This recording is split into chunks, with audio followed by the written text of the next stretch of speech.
Cavaliers next, I'd like to have two teams on a win streak go against each other. The Cavs have won 9 straight, I believe. They've gone on so many win streaks, I can't even keep track of it, but I believe they're 9 in a row, right? Hey, Cavs haven't lost to a Western Conference team, and the Thunder haven't lost to an Eastern Conference team, and one of those teams is going to have to take an L on Wednesday. So I can't wait, but let's take it one step at a time. Let's take care of business against Charlotte. Charlotte's healthy for the most part tonight. They got LaMelo Ball, they got Brandon Miller. I think basically all their best players are going to be out there. Not that it's mattered that much for them. I think they're like 7-26 or something, but still, they pack a little bit of a punch when LaMelo Ball's out there. So let's take care of business, get this dub.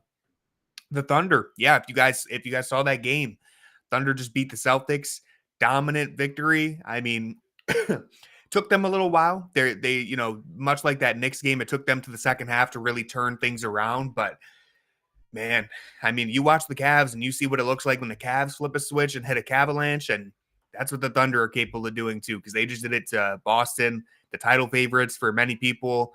Absolutely clamped down on them in the fourth quarter. It was unbelievable to watch, like genuinely jaw-dropping defense. It's a scary team when they get rolling like that because they have so many athletic, rangy wings. Again, it's the athleticism that stands out the most, like Shai Gilgeous-Alexander's pinning Jayson Tatum at the top of the backboard there. You got Hartenstein providing pretty quality back-end defense, anchoring them. Lou Dort, J-Dub. It's just they have so many guys. There's no weak point on that team defensively. And so it was a crazy performance. And then offensively, they just got rolling down the stretch there too. So I'm super excited to see this Cavs versus Thunder matchup on Wednesday. It's going to be a very big challenge for the Cavs. Again, hopefully, knock on wood, both teams will still be on a win streak. The Thunder have secured that, but Cavs need to take care of business tonight. And yeah, no Chet or Caruso for the Thunder, and they're still playing defense at this level. So it's just, they're a terrifying team, man. I want to praise them while I can right now, because in the event that it's Cavs Thunder in the finals, I'm probably going to hate them. So I want to praise them while I can still enjoy them, because if we end up playing them, I'm not going to enjoy them as much, I don't think. Celtics offense kind of plays into OKC's hands, but the ISO ball and matchup hunting, yeah, I mean, what matchup can you hunt against the Thunder? That's the problem, right? It's like you can't really just trust Tatum or Brown to go one-on-one against anyone on that team. And the Thunder are just a really smart, well put together team. I'm gonna leak. I think Jackson's still in here. I'm gonna leak a text that Jackson sent to the Fear the Sword group chat after that game. Just, you guys can decide if Jackson's cooking or if he's lost his mind. He said, OKC is exposing the fact that Boston has no creators. There's no Mr. Beast on that team. Is Jackson cooking? Has he lost his mind? I'm leaning towards the latter, but I'll let you guys decide. That was a crazy take. I mean, it's a crazy take, but it was a crazy metaphor. But I respect it. I think it's great. But yeah. They definitely can't find much. I mean, what they shot like 9 for 46 or something from 3 in that game. It's really tough to play that style against OKC because, again, there's no mismatch. You can't hunt anybody on the Thunder. And when they're not, I mean, they still shot like 45, 46 3-pointers. They're gonna jack shots up there, whether they're going in or not. And when you're not getting to the rim, and the Thunder start rolling on offense, Lou Dort hit 3 threes in the final couple minutes there. He turned into Steph Curry. It was crazy. So that was a really fun game. It's also a scary game. They are no joke. Okoro against Shai. Yeah, I mean, that I don't think – I know Okoro today, I believe Kenny Atkinson said that Okoro is starting to involve contact in practice, so – I don't know what the timetable looks like, if he'll be available for Wednesday, but in a hypothetical playoff series, if we meet him in the finals, you'd really hope you have Okoro and Dean Wade, because can't afford to lose your wing defenders in that series. Much like last year against Boston, you can't afford to have any of your wings injured. You're going to need them. Mobley on Shai while Chet is out. It'd be interesting. You could definitely experiment with that. I guess my biggest concern there would just be Shai is so good at drawing fouls that you don't want him to rack up fouls on Mobley. Mobley's very good at avoiding fouls, so it'd be a great matchup. I wonder if Kenny Atkinson will experiment with that at all, especially if Okoro isn't available. Yeah, it's like a fourth quarter thing. I agree. Maybe throw him out there. Just mix things up. Shea is so good. He's gonna get his numbers no matter who's guarding him. You just got to give him different looks and try to keep him guessing. Yeah, or I was looking at it today because I mean we've talked a lot about the All-Star stuff. I was looking at all NBA stuff because it's crazy that we even have to discuss if we're going to get two All-Stars. I honestly think we should be talking, are we going to get two all NBA players? Uh, but yeah, I think Donovan Mitchell and Mobley are going to be no-brainer All-Stars. DG is the one that I'm concerned about whether or not he'll make it, but every time I break it down and just look at like who would make it over him, I keep resorting back to, you're the best team in the NBA. You're 30-4 right now. How can you reward like any other? How could you reward Trey Young over Darius Garland right now? I would give Cade Cunningham a little bit of an edge there, but like outside of that, I mean, you got Jalen Brunson ahead of him. I'd probably give Cade the nod there, but again, outside of that, I can't see any other guard making it over Darius Garland. Of course, Donovan Mitchell, his teammate, will be there, but I think Darius Garland should be an All-Star. We'll see if we get two or three. Definitely have to get two. And I think Mobley has a legit All NBA case. I was writing down. I'll save it for like a timeout or something, but I went ahead and looked at who I would consider an All NBA lock at this point in the season. I managed to pick 9 players who I think are locks for the All NBA teams, and then there's another 8 players who I think are seriously in consideration, and like 4 other players who I think are worth mentioning. And we'll break down whether or not Mobley or Garland have a legit chance, because I think Mobley has the best chance of being an All NBA player. But when I broke it down, I think Garland honestly should have a chance of being All NBA as well. Again, are they even going to make the All-Star team? We don't know. So maybe I'm getting carried away by giving them All NBA status, but it really shouldn't be that ridiculous to think of. So we'll get into that during like a timeout or halftime or something. Yeah, no fan voting. Hopefully we get some. I mean, I've seen some of the people who have votes, and sometimes they're not much better than the fans, but uh, we'll see. Hopefully get some ball knowers. What's going on with this jump ball? It's good to be back in Cleveland. Feels like it's been forever.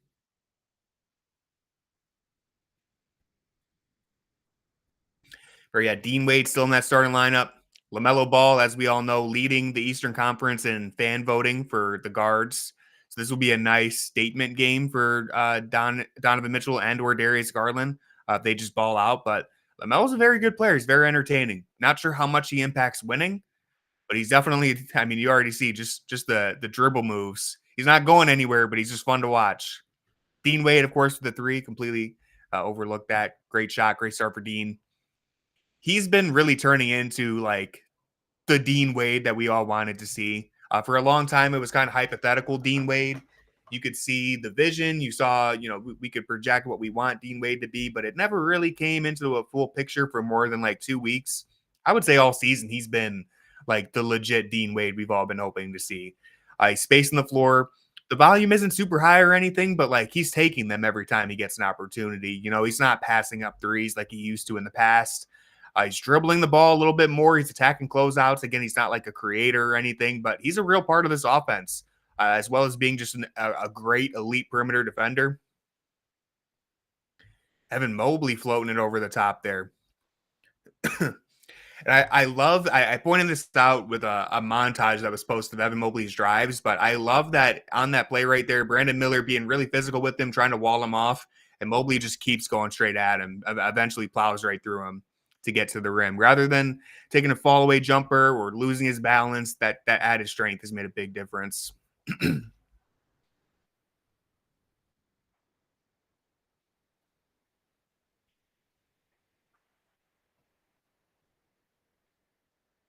Nice. Great finish from Allen right there. I really love the patience from the Cavs on that possession. They got Allen the ball in the paint, but he didn't really have a great look. He resets it, comes up, gives Mitchell a screen. Mitchell draws 2 to the ball, hits Allen. This offense is just so efficient. Everyone across the board is just making the right decision with the ball. And look again. Great roll to the rim, great spin move. Donovan Mitchell giving the ball up quick. Just a selfless play. Everything's so easy, as Demo just said. They're just so efficient. This is just an offensive machine. What is Jackson sending in here? Still loading for me. Mobley's ability to punish mismatches every time down the court may be a bigger development than his outside shooting. That's what's going to elevate this team in high-level playoff matchups. Exactly. I mean, he had Brandon Miller on him, and he went right at him. In years past, it didn't feel as guaranteed that Evan Mobley would recognize a mismatch or feel empowered, whatever you want to say, whether it was him not feeling empowered by the coaches, whether it was him not having the strength to do it, the individual skill set. I think it's a combination of a lot of things. But this year, Evan Mobley sees a mismatch and he sees red. He just goes straight at him. There's no hesitation.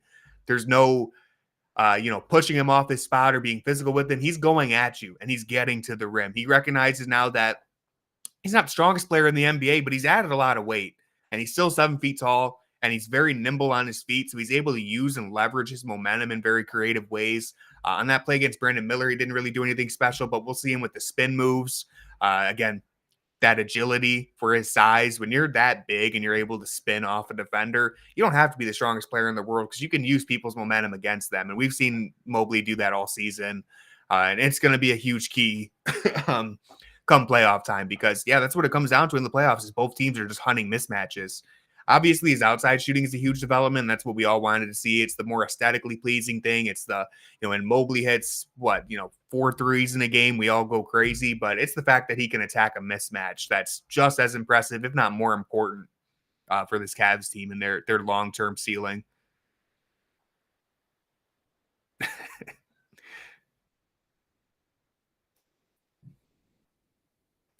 good to see the other mascots get involved,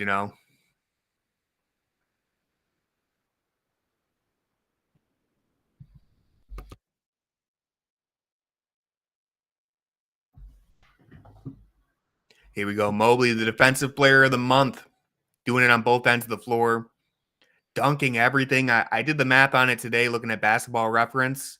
Evan Mobley's averaging like 2.75 dunks per game.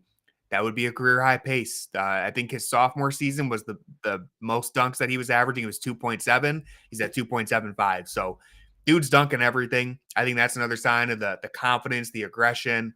And honestly, it feels like he's even more aggressive than that. It feels like he's on a higher pace for dunks, but dude's just been special. And of course, Kenny Atkinson deserves all the credit in the world. As I mentioned earlier, I think it's a combination of things. The coaching, the approach that they took with Evan Mobley under JB Bickerstaff, a more patient, confined role. Kenny Atkinson has really opened up the floor and given him opportunities. And it's also Evan Mobley making improvements himself. So I think it's a combination of things. Both Mobley and Kenny Atkinson deserve a lot of credit. Just perfect timing all around, really, for Kenny Atkinson to come in. Good defense right there.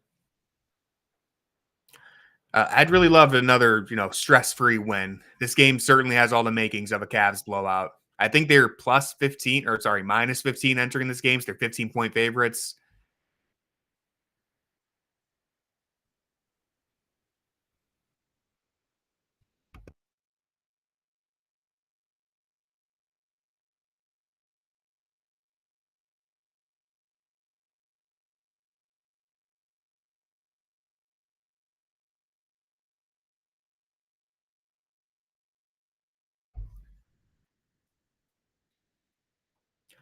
The last Hornets home game, because I think the last time we played the Hornets was when Mobley had 41. So I would love a repeat of that. The last Hornets home game, I think, was the last game of the regular season last year, right? That was not good. That was not great. That was I'm not saying this to hate on any of the players who were out on the court because they were obviously trying hard and that lineup was just horrible. But Pete Nance, Tristan Thompson, Amani Bates, who else was out there? I'm blanking on who else was out there, but it was like 4 centers and Amani Bates. It was disgusting. Oh, the last game was close. Yeah, I agree with that. I think I'm blinded by the Mobley 41-point game that I just didn't even it didn't even matter to me. The closer it was, the more opportunities Mobley had to score. But yeah, if we could take care of business and have this game over at the third quarter, that'd be pretty cool. NBA TV, every time they talk about the Celtics or Thunder, more so the Celtics, they always got to throw a subliminal shot at the Cavs. Yeah, I don't get it. It feels like uh, our loss to New York in 2023 is just, it's going to be held against us, whether it's fair or not. It's going to be held against us until we have a real, dominant playoff performance. Like if we knock out the Knicks this year or we beat Boston, then I think we'll finally surpass, being held accountable to that. But until then, the media is going to be very unfair. Good start for DG here. Again, I would love to see Darius Garland have a little bit of a statement game against LaMelo Ball. I remember the 2023 season, first game after the All-Star reserves were announced, Cavs versus Grizzlies, and Garland just came out just on fire, just an absolute gunslinger. And it was a big statement game for him getting snubbed that year.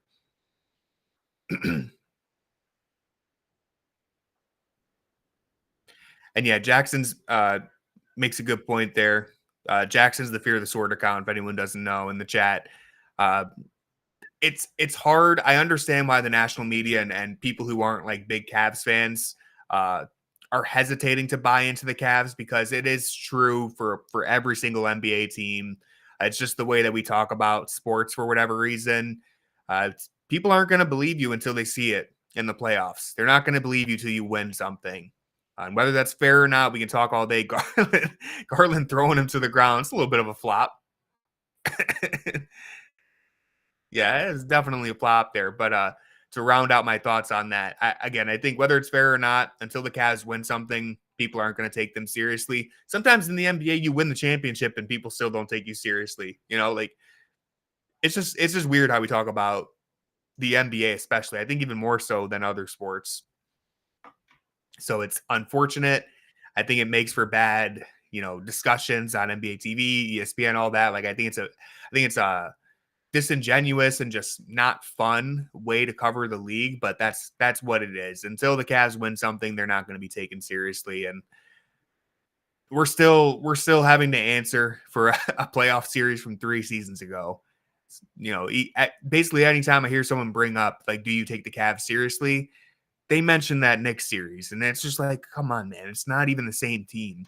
Not only has some of the personnel changed, I know the core 4 is the same, but they're a completely different team, man. If you watched how they played during that season, you compare it to now, there's just no similarities whatsoever. Not to mention the biggest flaws that they had, especially offensively, they have addressed a lot of it with the addition of Max Strus, with Dean Wade becoming like a legit rotational player, with Sam Merrill, with Ty Jerome, with George Niang. Like they've addressed a lot of their issues. In fact, I would say they've addressed all of their issues, as well as just the internal growth of Evan Mobley, even Jared Allen, even Donovan Mitchell turning into a better player, Darius Garland. Hey, we're begging for Neto minutes. I was begging for Lamar Stevens to get out there just to change something. Does he have to take granny shots? Did I miss this? Why is he shooting them granny style? Is that required?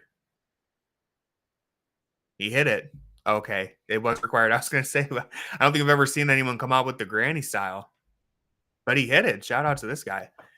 But yeah, there's no sense in holding them to that Knicks series, especially because New York doesn't even have the same team. So when we talk about like a potential Knicks versus Cavs rematch, it's not even a rematch. They're a way different team. It's all very silly.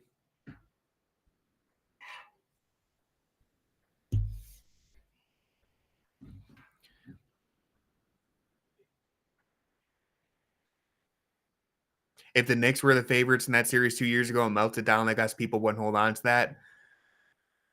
I think some people would. The national media probably wouldn't, because they tend to just, the New York Knicks are like darlings of the NBA.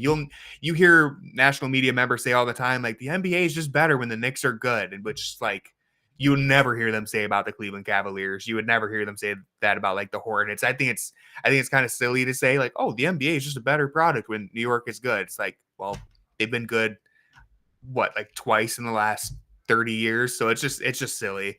But yeah, I do think the national media would probably give them a break for that, but you'd still see a lot of slander from from different fan bases. And also another thing about that series, I know the Cavs got punked and it was embarrassing, and I'm not excusing it at all. But people act like we were the 1 seed and New York was the 8 seed. That was the 4-5 matchup. Like that really could have gone either way. I still think that the Cavs were clearly favored to win that series, but it was the 4-5 matchup. People act like the Cavs had this huge, like disastrous collapse, and they did to an extent, but it was their first playoff series. All these dudes were like 21, 20 years old. It was just I don't know why they're being held accountable to that the way they are.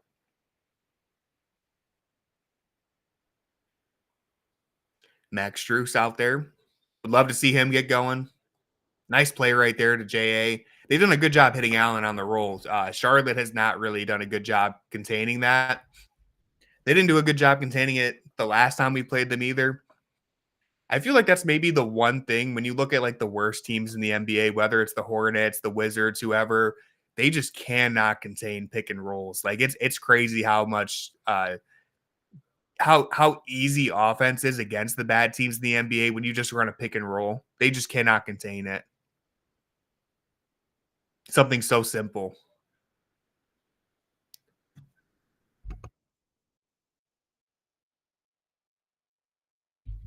Brandon Miller, he's got a nice looking shot. And hey, you know what? Charlotte's up by 2, so defense isn't there yet. Both teams shooting the lights out right now.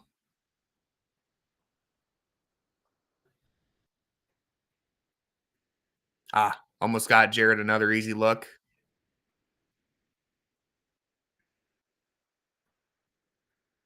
Ah, yeah, looked like DG pushed him on the body.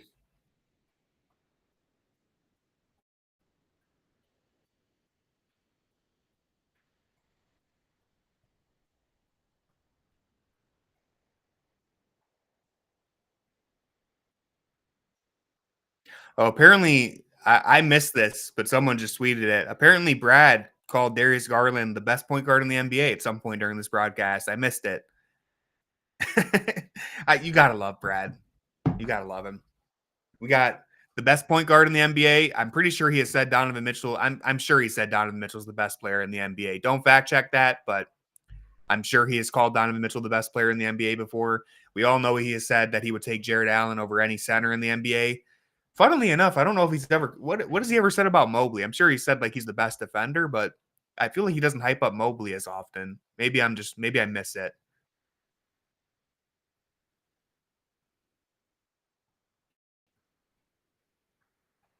Yeah, he called Jared Allen the best center while we were playing Denver. This man is just he's truly one of one.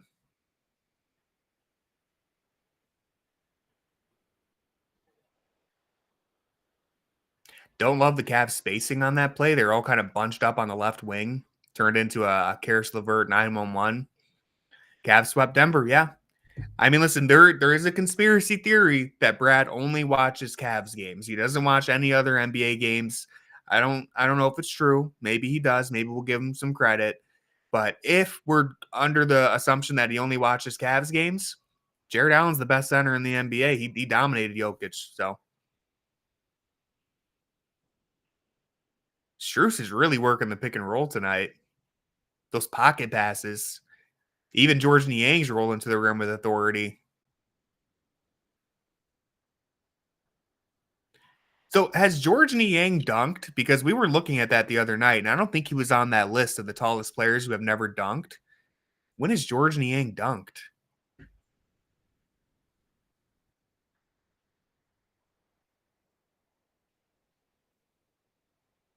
I don't think he's ever dunked in a Cavs uniform.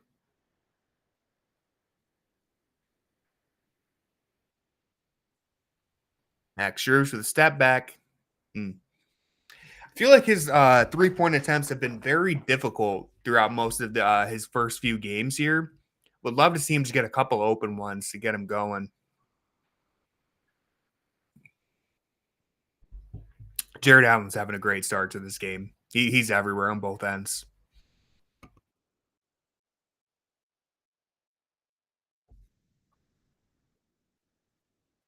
Nice take from DG right there. I was looking at it. It's very surprising. I'll have to look at his percentages on drives, but I was looking at Basketball Reference, and they have like their shooting numbers broken down by different zones. And Garland's actually shooting lower from 0 to 3 feet. So basically in the restricted area, he's actually shooting a lower percentage this year than the last 2 years, which I thought was surprising because it feels like he's been so much better getting to the rim. But he is shooting like career highs from I think it's 3 to 10 feet, 10 to 16 feet. Like he's just obliterating teams in the in between game. But getting to the rim, it's still it's a little lower than it was last year, which I thought was very interesting. It is important to keep in mind. I say this all the time, but before Darius Garland fractured his jaw, he was actually like blazing a new career high for his efficiency in the paint. He was doing a really good job getting to the rim. Just plummeted after the jaw injury, and so it kind of averaged out to be like I think he shot like 62%, 61% within 3 feet, which is pretty solid. It's one of the best marks of his career. But it doesn't really show the full picture of like he was amazing at the start of the year and then he really fell off the second half of the season. Yeah, I like Strus's activity so far. He's done a good job setting people up, being more than just a 3-point shooter. That's one of the biggest developments of when we got him is we thought he'd be that 3-point specialist to really open up the floor, but he's proven to be so much more than that.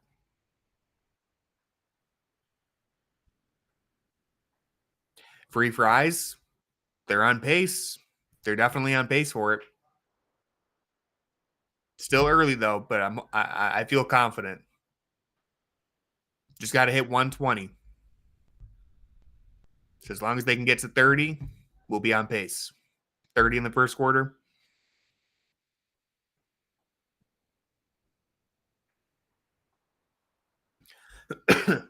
Yeah, Brad just made a good point actually too. The Eastern Conference start of the year, we talked a lot about it. Really ugly. It was basically a two-conference team. They've a lot of teams have started to turn it around now. It's looking like a bloodbath in the East.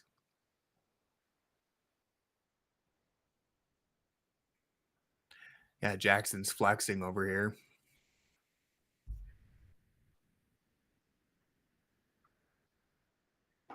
Evan Mobley, Defensive Player of the Year. At the very least, he should be all defensive first team. Look at that ball movement. Everyone just touched the ball. Niang couldn't give us a bang, but it's all right. It's all right. It's still good ball movement. Great rebound for Mobley, too.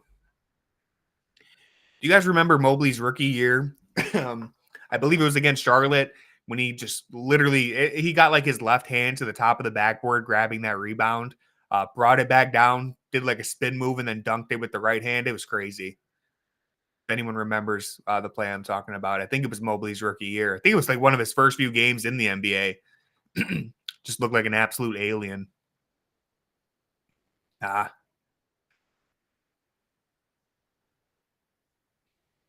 LaMelo, pull up. Yeah, we need a bad LaMelo game for the agenda. No disrespect to LaMelo, but we need him to put up a disaster class. There we go, Niang. There's her first bang of the night. They got to stop zooming in on the bald spot, though. They're really doing him dirty. I feel like the broadcast always zooms in on his bald spot. We got to get a different camera angle for him.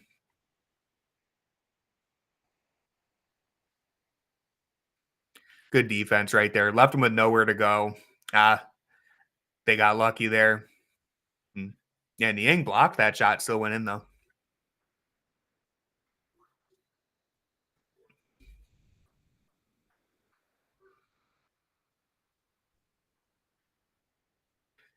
Mitchell, so strong. Such a strong player.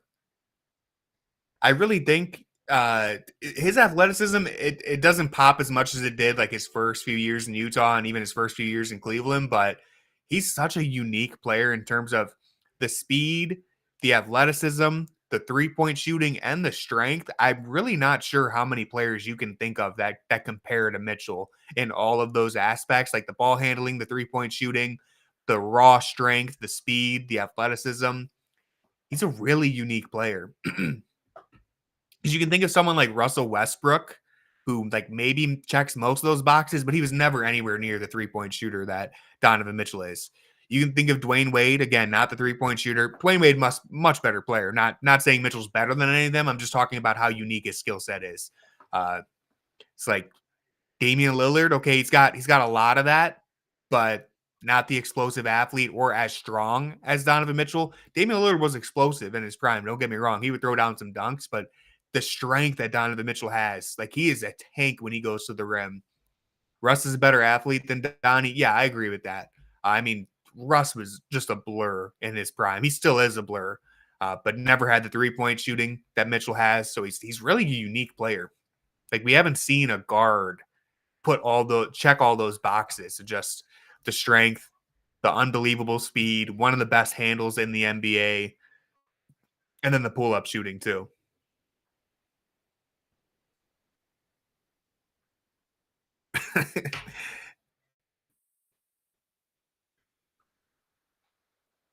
Good trap right there on LaMelo.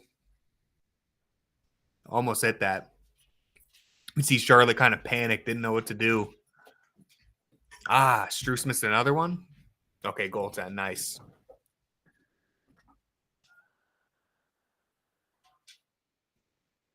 Yeah, that was definitely off the glass first.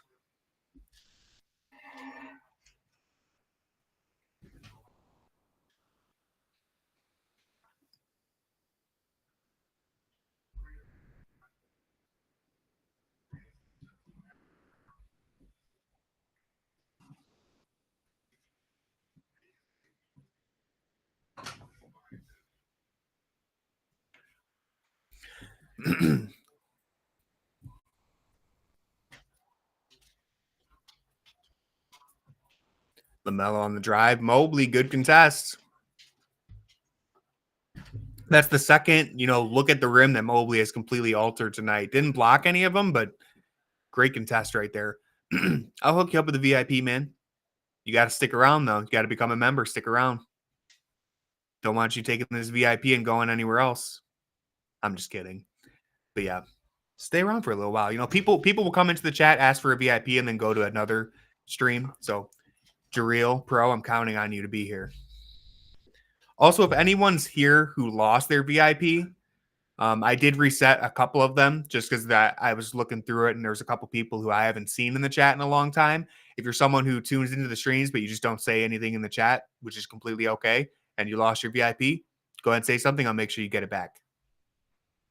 And if anyone doesn't know what the VIP is, it literally just lets you, if you don't have a League Pass account or you're dealing with a local blackout, the VIP just allows you to watch the game on screen with me. And we only have a certain amount that we can give away. All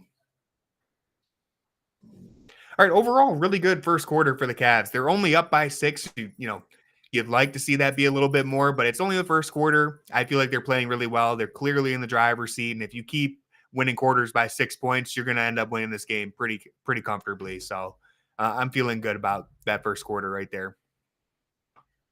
I don't think anything the Cavs did looked difficult. Their process was basically perfect. The defense could probably, turn up the effort a little bit. Really not even just the effort, but just the execution. Because Charlotte, I think, started that quarter shooting like 8 of 13 or something. So a little more effort, impose your will a little bit more. But again, you keep winning quarters by 6, it's going to be a pretty easy night for you.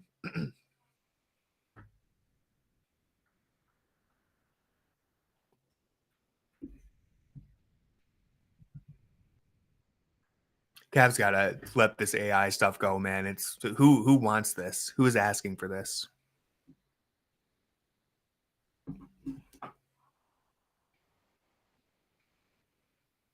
Also, shout out to the people who are on the YouTube chat.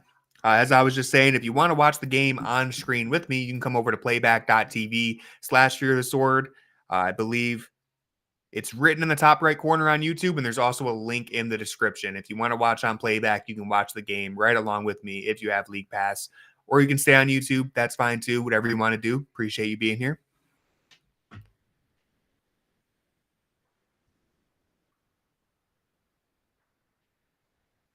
Yeah, I don't like this AI stuff.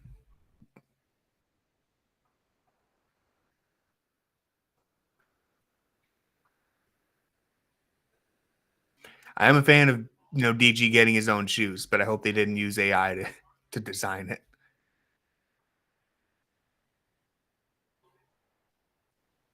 I'm gonna open up a window real quick. It's getting steamy in my room.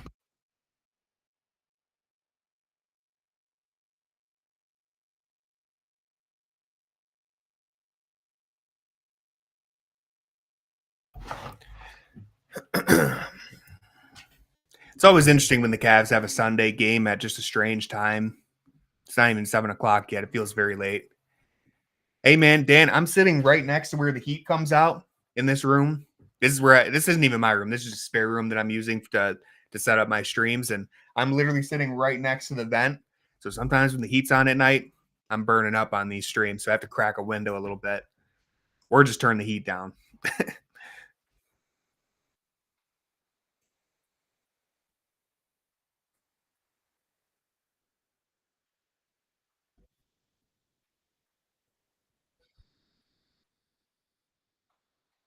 Yeah, that's crazy. Cavs are averaging 34 assists per game during their Western Conference road trip right there. I mean, that ball was moving like crazy.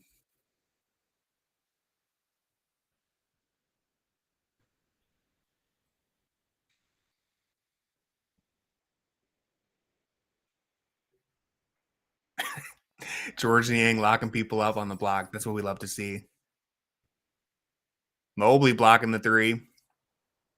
Mobley's had some of his like most. Oh no, never mind. I thought I mixed it up. He had that block against Desmond Bain where he almost caught the 3-point shot out of midair. For whatever reason, I thought that came against Charlotte for a second. I was gonna say he's had some ridiculous moments in his career against Charlotte, but I mixed it up. That was against Desmond Bain, I believe. Here we go. Three. Money. Yeah, you're right. It looks so confident. The release is faster. Um, I think part of it is that when he gets an open look, he's just taking it before he would hesitate, and it would be like this weird, awkward load up before he takes the shot. Now he just catches it and takes it in rhythm. He's holding the follow through. He's looking confident when he lets it go. Goes a long way as far as 3-point shooting goes. Just letting it go with confidence.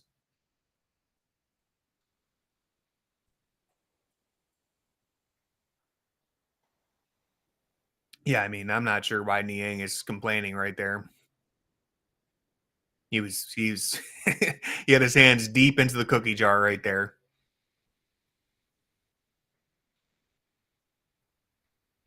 Finally sunk in for you that Mobley's a stretch four. Hey man, he's shooting above 40% from deep. The volume isn't perfect, it's not great, but he's doubled from where he was last year. He's 23 years old. If you keep improving, I'm hoping that peak Mobley, he's taking like 5 threes a game, hopefully 4 or 5 threes a game. You still want him to prioritize getting to the rim because that's where he's at his best. But if you slowly increase that volume without sacrificing too much of the efficiency, which is what he's been doing, he becomes a very scary player. Go with the inverted pick and roll, gets him a really deep touch in the paint, just powers right through Mark Williams for the N1. That's an awesome play right there, man. Because that's not even a mismatch. He just took it right at their big man. And it all starts with that inverted pick and roll with Donovan Mitchell setting the screen. We didn't really get to see a good replay of it, but that's why Mobley's able to get all the way into the paint. Mark Williams kind of gets lost on that screen, and Mobley just using that strength, lowering his shoulder, bumping into him, finishing through the contact. Would love him to hit some free throws, but that's okay.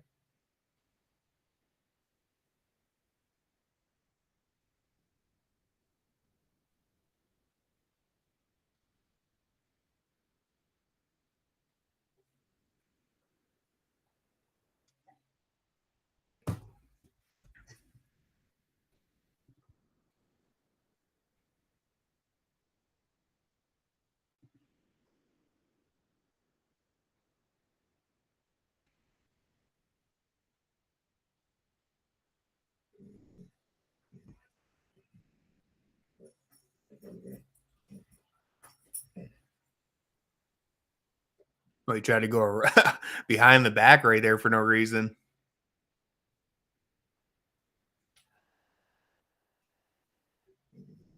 Yeah, a little bit of a weird defensive possession right there, but an even weirder offensive possession. I don't know what they were doing right there. Nobody was locked in on that possession.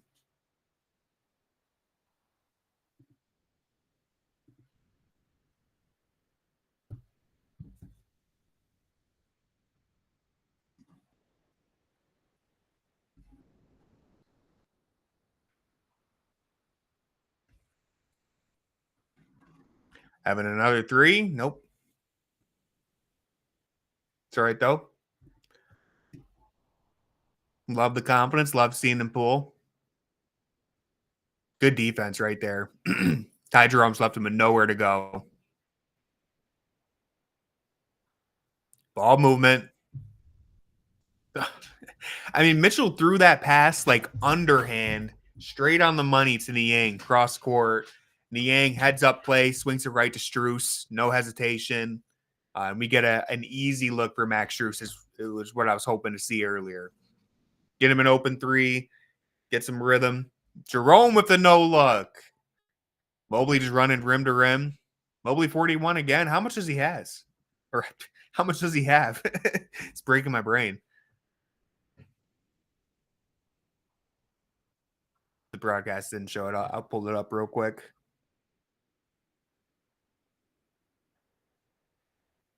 Mobley has 7 points according to Google. So not quite on 41 ball pace, but we could get there. You know, there's still 8 minutes left in the second quarter. I would love another 30 ball from him.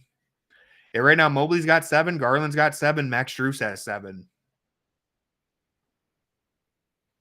Donovan Mitchell only has 2. It's so refreshing and great this season to see that Donovan Mitchell doesn't even have to exert himself in most of these games. He's just being a creator, a decoy in some cases, like where he set that inverted screen for Mobley. It's made life so much easier, and it's just really encouraging to see everyone step up like this on a nightly basis.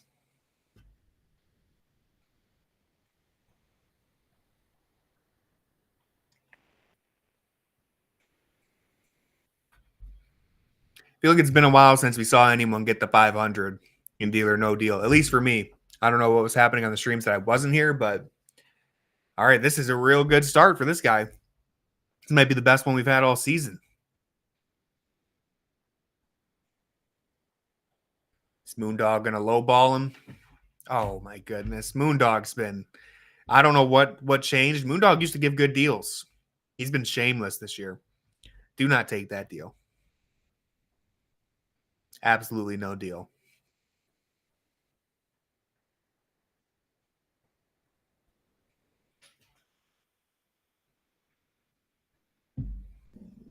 No deal in the DG jersey. Go big or go home. Fingers crossed. Wow. He got the 500. I would have felt a little uneasy that the Browns mascot was the one holding the case. That might have made me take the deal, actually. But look at him. Gets a winner. Walking home with $500. Shout out to that guy.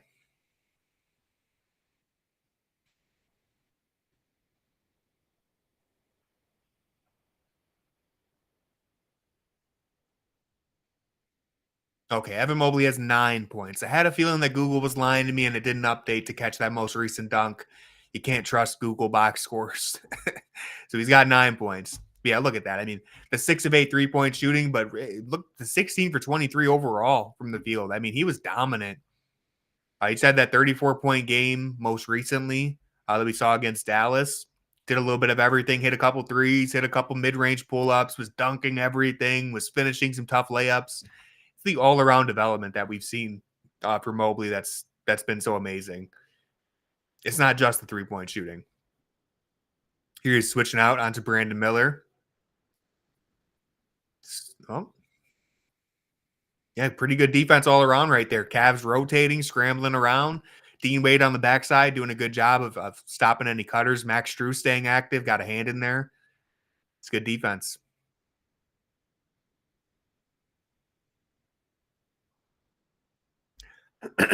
And that was a nice recovery from Evan Mobley, too. Max Strus got hit on that screen. Mobley recognized it, jumped out, got a good hand on that shot. Here's Dean. Money. Dean Wade with his second 3 of the night. I got to look at what Dean's been shooting in the last few weeks because I feel like he's just – I can't remember the last time I saw Dean Wade miss a 3, honestly.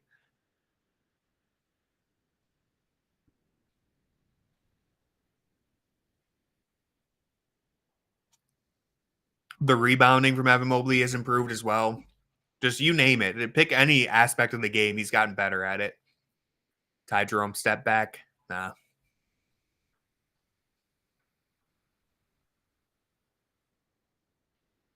Brandon Miller really trying to get it going. That was a pretty looking jump shot.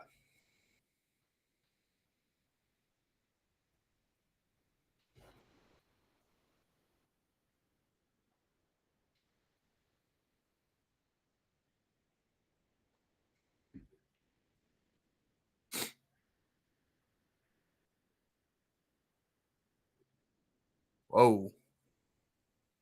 I didn't even see what happened. I was pulling up Dean Wade's shooting splits. Looks like everyone's okay though. Dean Wade, yeah, I was right. Over his last 6 games, Dean Wade is shooting 57% from the 3-point line, 65% from the field. 66% if we're rounding up, because I rounded up his 3-point number. So 57% from the 3, 65% from the field. He's shooting 100% from the free throw line during this stretch, Aura. I think he's only taken how many free throws has he taken?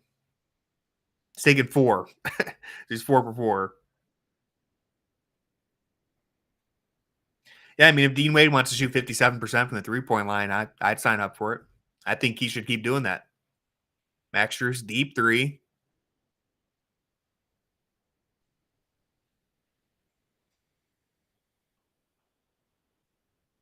Dean Wade, for his career, though, 67% free throw shooter. That's actually surprising. I don't even think I realized that he wasn't that great from the free throw line. He's shooting 50% from the free throw line this year. Can Ty Jerome get himself going? There we go. A little Jerome magic. Dean Wade does not get to the free throw line very often, though, to be fair. He's only taken 24 free throws this year. 12 of 24. The most free throws he's ever taken in a season was 39 his sophomore year in Cleveland. So I guess that's why we haven't really noticed that he's not the best free throw shooter for whatever reason. He just never gets there. Max Strus is playing great. Jared Allen's playing great. Everyone's playing great. 28. Charlotte has 28 points. The Cavs have 26 points in the paint. Some random fans asked Serena Winters where their seat was. Did they think Serena Winters was just a Rocket Mortgage Fieldhouse worker? Nice. See, Jerome got his shot blocked, but just that keeping pressure on them, pushing the ball up the floor like that, it opens up that opportunity for Allen to clean up a missed shot, a blocked shot. And they're up by 21, just like that. I take a few seconds to look up Dean Wade's shooting splits, and the Cavs are up 20. Happened so quickly. And I missed this block. So that was nice. J.A. probably been the best player in the game so far, I would say. Just doing a little bit of everything.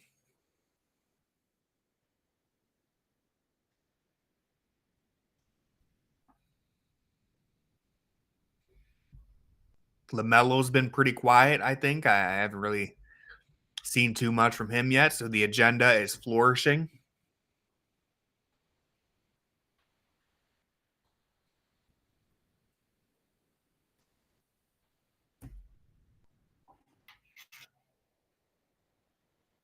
We're gonna talk all NBA at halftime. I think I'll save my discussion for halftime on that. I do have some thoughts. Looking right now at the chat, we have 3 people in here who are just visiting. They're not yet members. Go ahead and hit that follow button if you'd like. I'd really appreciate it. Again, shout out to everyone who's here. It's been a good game so far. Pretty stress-free, like I was hoping. Ty Jerome, another 3. There we go. I've been waiting so long for Ty Jerome to look like the man he was in November. So this is great. He's still just a chill guy. I also just needed an excuse to tweet this photo. I think I'm going to let it fly. He's only hit 2 threes, but I'm going to let this pick fly. And I'll share it in the chat so you guys can see. If he can hit one more 3, it would really help.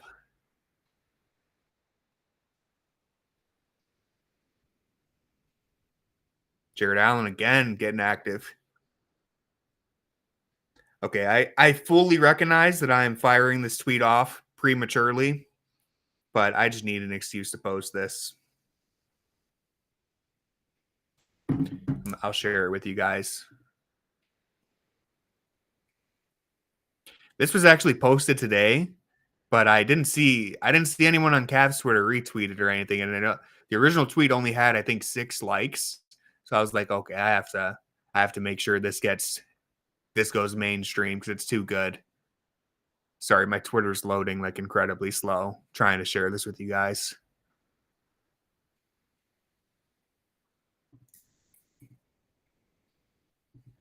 Yeah, Jared's dominating the glass. He feels like every missed shot's been cleaned up by him. Yeah. Mason Plumlee, any Plumlee. Jared Allen just murders them.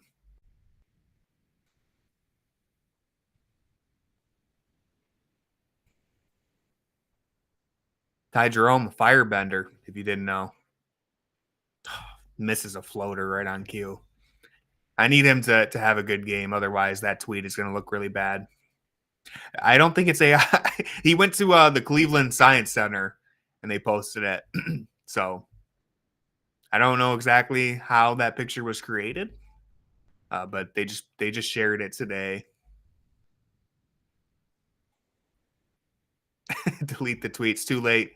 We're sticking by it. I believe in Ty Jerome. He's gonna put up 20 points for me. Oh, Dan said no. What happened?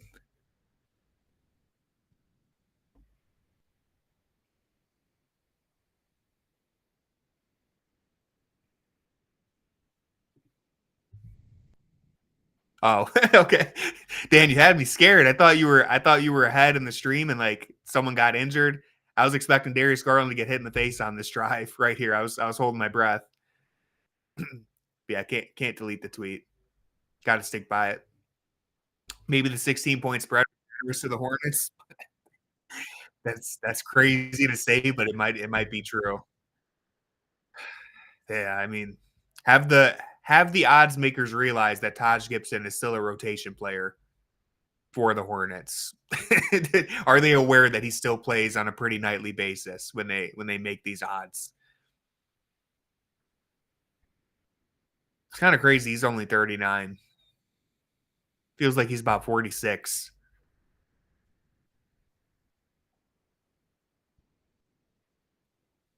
Appreciate your commitment to not spoiling anything, Dan. Ooh, DG almost had a pick six. Me and John Michael echoing each other's thoughts. Great minds think alike.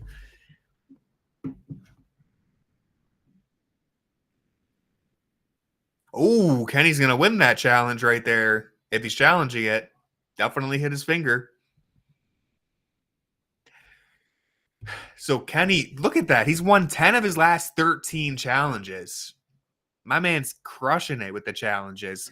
And I guess that's probably, you give credit to the replay crew a little bit more because they're the ones who are on top of it and giving Kenny the thumbs up or not. But yeah, the replay. Oh, Apollo's just pushing me out the way. he's sitting underneath my desk. He just fully pushed my chair. Hey, buddy, you don't have enough space down there or something? What's going on? We're just gonna rotate the setup.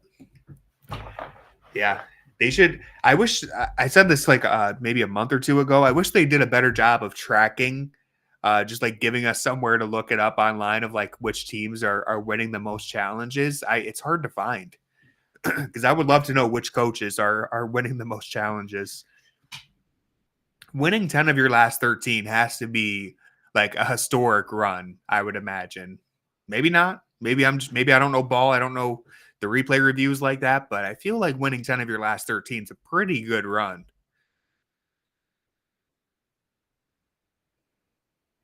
Did JB even win 10 challenges all of last year? I don't know. But Kenny's won 10 of his last 13. The problem with JB's challenges, I think, is that he used it as like a personal vendetta when he was angry at the ref. Whereas I feel like this year it's been more so like that challenge that call might have been wrong. Let's challenge it. Whereas with JB, it felt like he was pissed off, and so he's going to make everyone. He needed an extra 2 minutes to yell at the ref while they were doing the replay. The pink hippo was a cheater. I'll be honest, wasn't locked in watching it, but I don't think you can cheat in Hungry Hippos. I think a lot of times when the Cavs do this game, people get too cute with it and they're not really trying to win. I respect that the pink hippo was doing anything and everything to make sure they win. I respect it. Cavs win the challenge. Not surprised.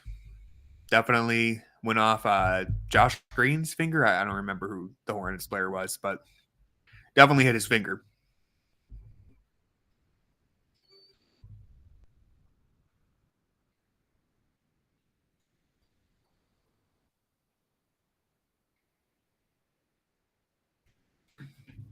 The power portal. I didn't know that that's what that was called.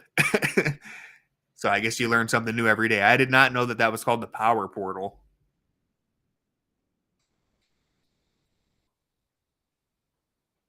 Make that 11 of his last 14 challenges. Kenny Atkinson is one. Okay, Smith Jr. I don't know why I thought that was Josh Green. Yeah, it's a pretty cool name, Dan. I didn't expect them to cook like that.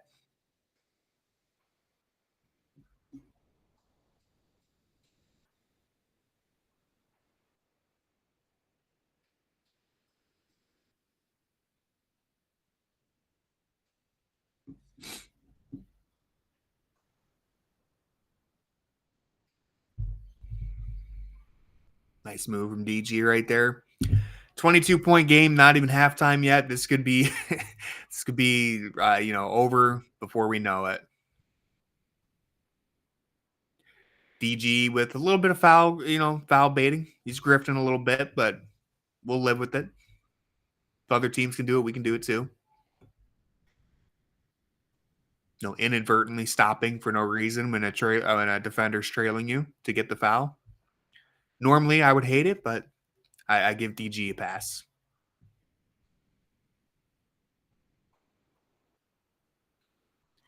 Shea's gonna do that's the thing. We're gonna see Shea do it all on Wednesday, so we might as well do it too.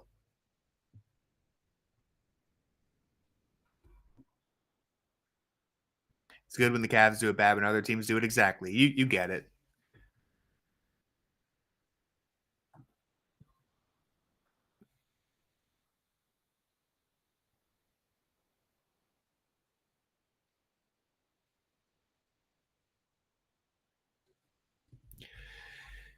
That game could be a very long game if it turns into a free throw fest on Wednesday. I hope that we manage to get some good, uninterrupted basketball. I believe it's on national TV, right? So hopefully, genuinely, I'm just hoping for a good showing because I feel like if the Cavs show out on ESPN and pick up a big win, the narrative could start to change a little bit. If they show up and it's an ugly game, they're sending OKC to the free throw line 100 times, they end up losing, we're going to hear what we've already been hearing about this Cavs team. So I've mostly just turned off the noise. I really don't care too much what they say about the Cavs, but would be nice for them to pick up a statement victory against OKC. Be the perfect time to do it. DG's definitely in a rhythm right now. I mean, I would say he's whooping LaMelo's ass. So hopefully some of the fans are watching this game. The problem is the people who voted for LaMelo don't actually watch Hornets games. They just see Instagram reels of LaMelo doing really cool things. So I can't necessarily blame them. But if they watched a whole Hornets game, they might have a different opinion. LeVert missing an open layup, but Jared Allen gets another putback. So you give and take.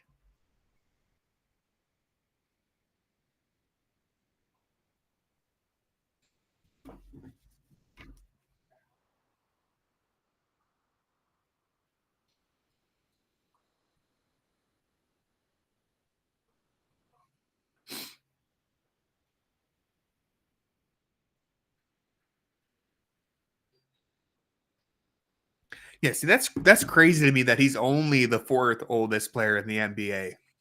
I don't know why he seems so much older than he is.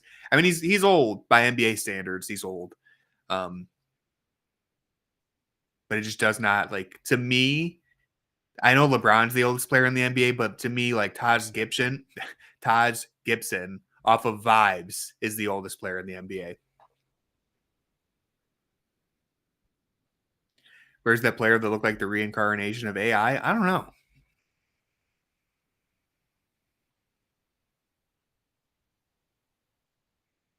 Honestly, I don't know what's going on in Charlotte. I don't know what's going on in Charlotte.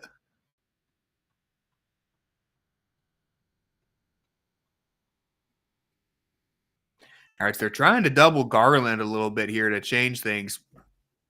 Okay, Taj Gibson. I retract everything I said. You just packed up my favorite player. Yeah, that just that set the agenda back a little bit. It's okay.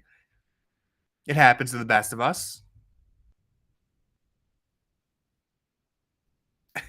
That was unexpected.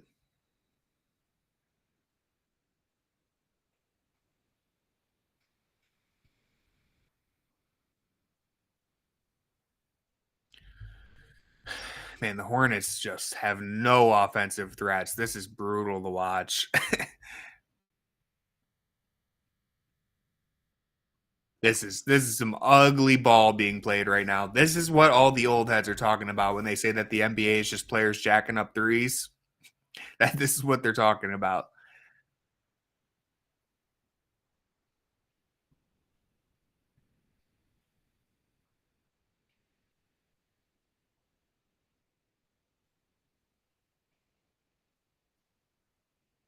Ah,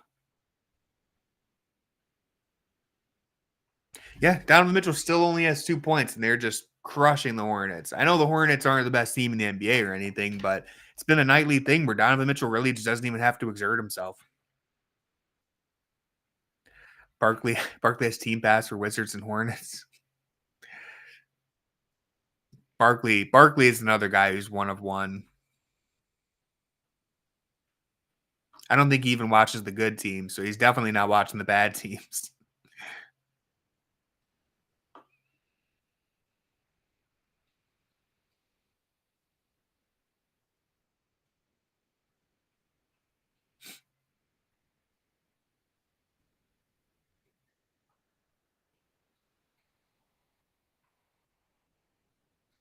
Hopefully, we'll get to see some Jaylen Tyson at some point in this game. Um, I know the Cavs against Dallas really kind of not drop the ball. They didn't drop the ball by any means, but kind of let Dallas stay in it for too long. We didn't get to see much garbage time till the final 2 minutes. So hopefully the Cavs can keep their foot on the gas. Looks like DG maybe just hurt his hand.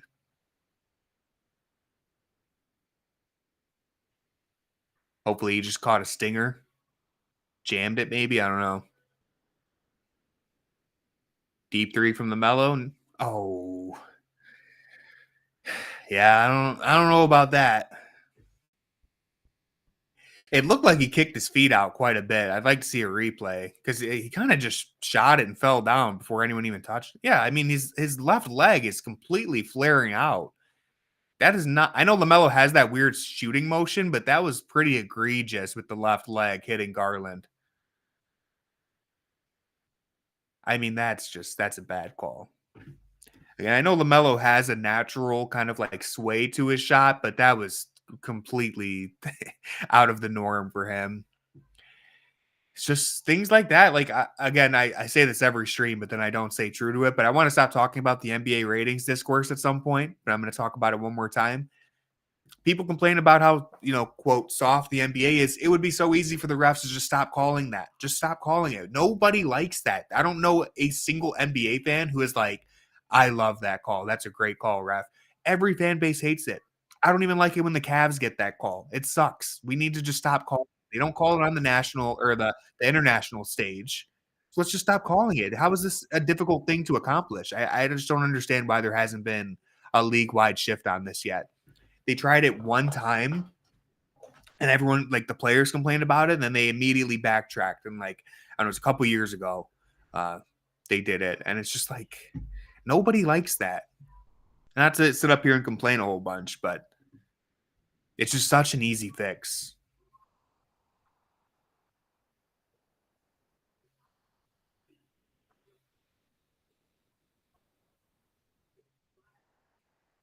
I just think if you can drive to the rim or if you're a defender and you're contesting someone who's at the rim, you're allowed to make a lot of contact with someone.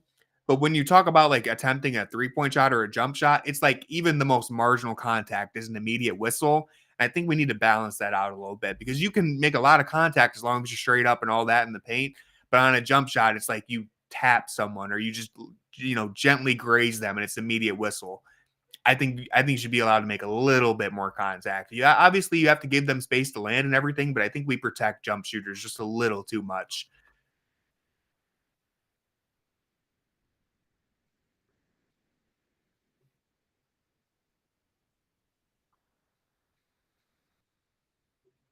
Overall, though, I mean, Cavs 63-48 is a great first half. If things keep trending this way, like I said, it's going to be a stress-free win. I'm pretty happy with how they're playing. I think the defense could be just a little bit better, but at the same time, you held them to 48 and a half. So I really have nothing to complain about here. Great half from the Cavs. Donovan Mitchell still only has 2 points. Spent a lot of the second quarter forcing LaMelo to switch on to DG, and Charlotte hated enough to double. Yeah, we saw them start to double and try to get the ball out of Garland's hand because he was cooking. And I do like that Kenny Atkinson, when he finds an advantage, he just kind of keeps going back to it. It's like, hey, we're putting LaMelo into action. DG is scoring or creating an advantage every time down, so we're just going to keep on doing it. And credit to Charlotte for adjusting and trying to get out of that. But it's a good trait to have for a coach to find advantages and just abuse them. That's what's going to be big in the playoffs. You're probably not gonna, you're not gonna play the Hornets in the playoffs, but finding those advantages. We saw it against, we saw it in the first Celtics game when Kata was on the floor for Boston, and the Cavs just realized, hey, this dude cannot guard us and pick and roll, so we're just gonna put him into every single action. Boston tried to adjust by putting Kata on Craig Porter Jr. to kind of hide him. And Kenny said, okay, guess what, Craig Porter Jr., you're setting screens now. I know you're the point guard and you've probably set like 3 screens in your entire career up to this point, but you're going to set 20 screens at the end of this third quarter because Kate is guarding you and we want him in the action. And that's just great stuff from Kenny. It's one of the best things that he's done this year, one of the best changes for the Cavs. Find an advantage and abuse it. Just keep abusing it until the other team has to make an adjustment. That's imposing your will on the other team, imposing your play style. And I feel like the Cavs just didn't do that very often last year. We're cooking? Yeah, absolutely. Cavs are cooking. Don doesn't have to do it all by himself anymore. Exactly. I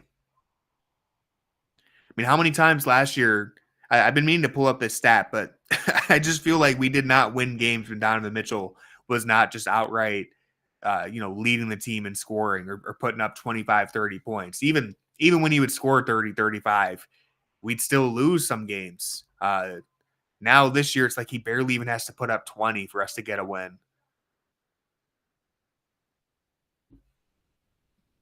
Okay, I have some all NBA thoughts that I'm going to share in a second, but real quick, I will be right back. And when I'm back, we're going to talk all NBA.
I'm hearing that I missed a banger of a halftime show. Not to be a hater, but I feel like this is a pretty lackluster halftime show to just have the mascots out there. But Jackson seemed to enjoy it. So I'll trust his vision. Although I'm not sure if I can trust someone who still hasn't seen Dune Part 2.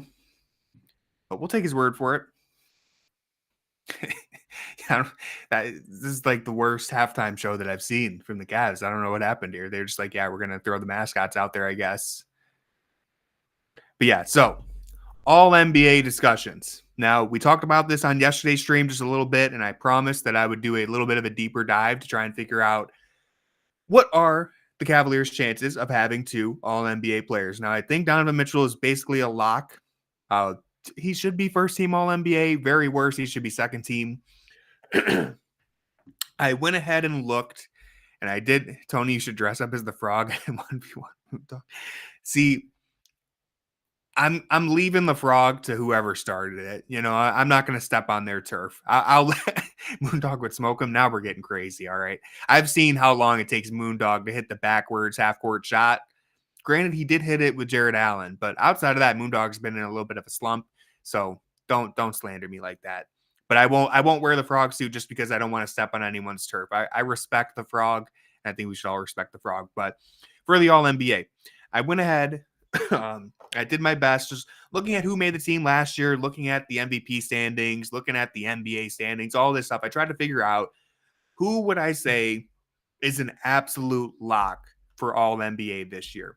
So who are the players who I'm like, without a doubt, they should make All NBA, whether it's first team, second team, third team, doesn't matter. Positions don't matter. There are no positions for All NBA. Just who should make it. And I landed on 9 players who I think should make it. And I'll get to that in a second. But there's 15 players overall who make it because there's the 3 teams of 5. So 9 spots I would say are already guaranteed. That leaves 6 spots remaining. And I have about 8 guys who I think are competing for those final 6 spots. And a couple others who I'll name who I don't think are as strong as those other 8, but they're in there. So the players who I would say are all NBA locks, the 9 players are Shai Gilgeous-Alexander, Jayson Tatum, Donovan Mitchell, Giannis, Wemby, Jokic, Brunson.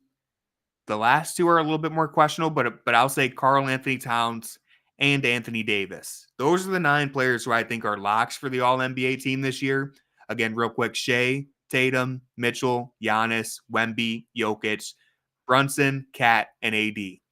I don't really think you can argue that any of those guys shouldn't be All-NBA.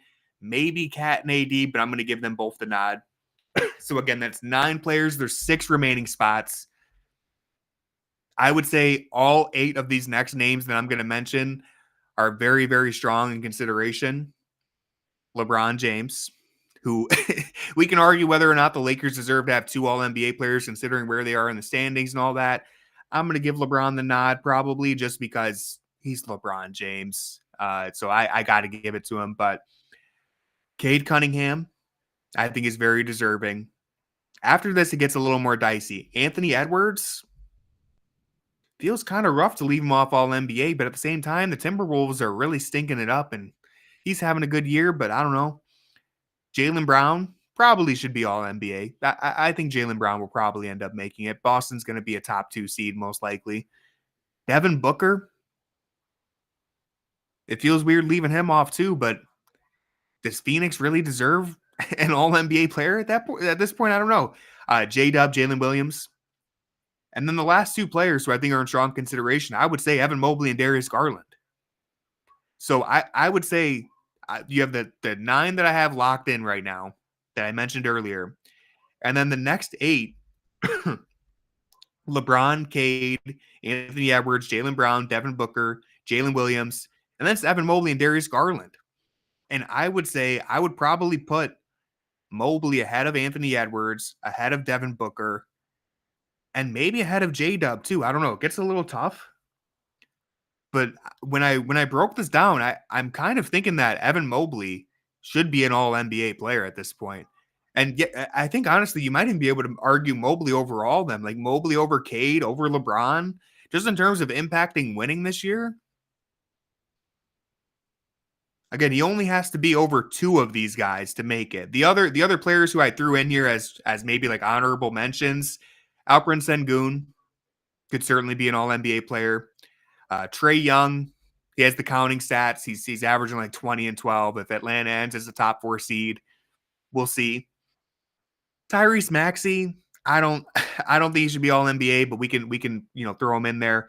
And then Steph Curry, but I don't think Steph Curry is going to be in the race. One, he might not even play enough games to get there. Two, the Warriors have fallen off a cliff. And three, his numbers they're not even that impressive to begin with. But Sengun definitely deserves consideration. When I broke this down, trying to be as unbiased as possible, I really think Evan Mobley, especially Evan Mobley, should be an all NBA player pretty comfortably. Third team probably. And I think Darius Garland has a case too, but you guys can let me know if I'm missing anybody, if I just blanked and missed on a player, or if you think I'm not giving certain guys enough credit. Again, to count it, to list it off one more time, the 9 players who I think are locks. Let me know if any of these guys you would say are not a lock. Shai Gilgeous-Alexander, Jayson Tatum, Donovan Mitchell, Giannis, Wemby, Jokic, Brunson, Cat, and AD. I think all 9 of those guys are locks. After that, it's LeBron, Cade Cunningham, Anthony Edwards, Jaylen Brown, Devin Booker, Jalen Williams, and then Evan Mobley or Darius Garland, I think, get in there. 2 of those guys have to be cut in order to get to 15. Evan Mobley is in another stratosphere defensively than all of them. Yeah, I mean, outside of, oh yeah, all the bubble names you mentioned. Yeah, okay. I was going to say outside of like Wemby and AD, I'd agree. But yeah, Evan Mobley, by far the best defender of that bubble, of the names who were on the bubble. He's having a pretty great offensive year. Sure, he's not as good offensively as Anthony Edwards or Cade Cunningham or Devin Booker, but he's having a really good offensive year. What's up, cool guy? Join just in time for our all NBA discussions. I would say if I had to pick all NBA right now, I got those 9 locks that I said. The next 6, I'd probably say LeBron, Cade, Jaylen Brown, J-Dub, Mobley, and then I guess Anthony Edwards to round out the 6. Depressed and pissed right now. Hey, man, OKC took it to you.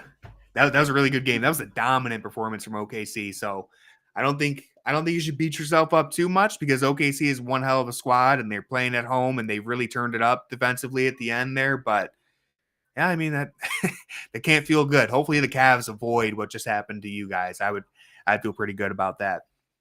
But OKC is playing scary right now, man. That the 2-way plays at the end of that the fourth quarter there, like the Shea block, the lob to Hartenstein, Lou Dort.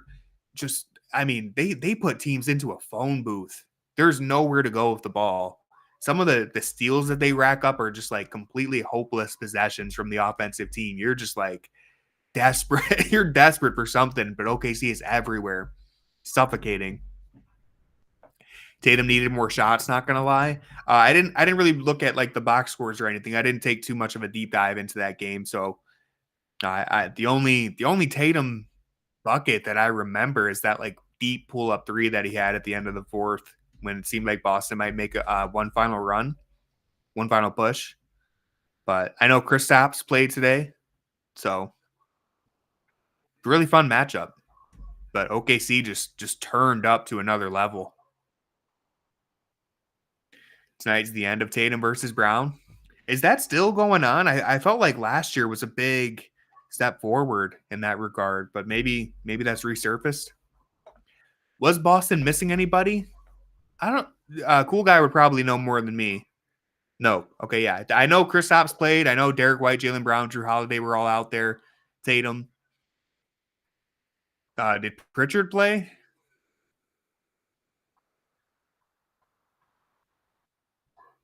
All right, Brandon Miller starting the half off with a 3. Okay, yeah. So basically a pretty healthy matchup between the two teams. Yeah, they shot very poorly from the 3-point line, which of course changes everything. If the Celtics aren't hitting at a league average or above league average from three, it's you can almost just throw that game out the window. Another three for Miller. All right, hey, let's try to cool this guy down. I don't like this. I don't like the way this is trending. I don't want him to get hot. He had a couple threes in the first half too.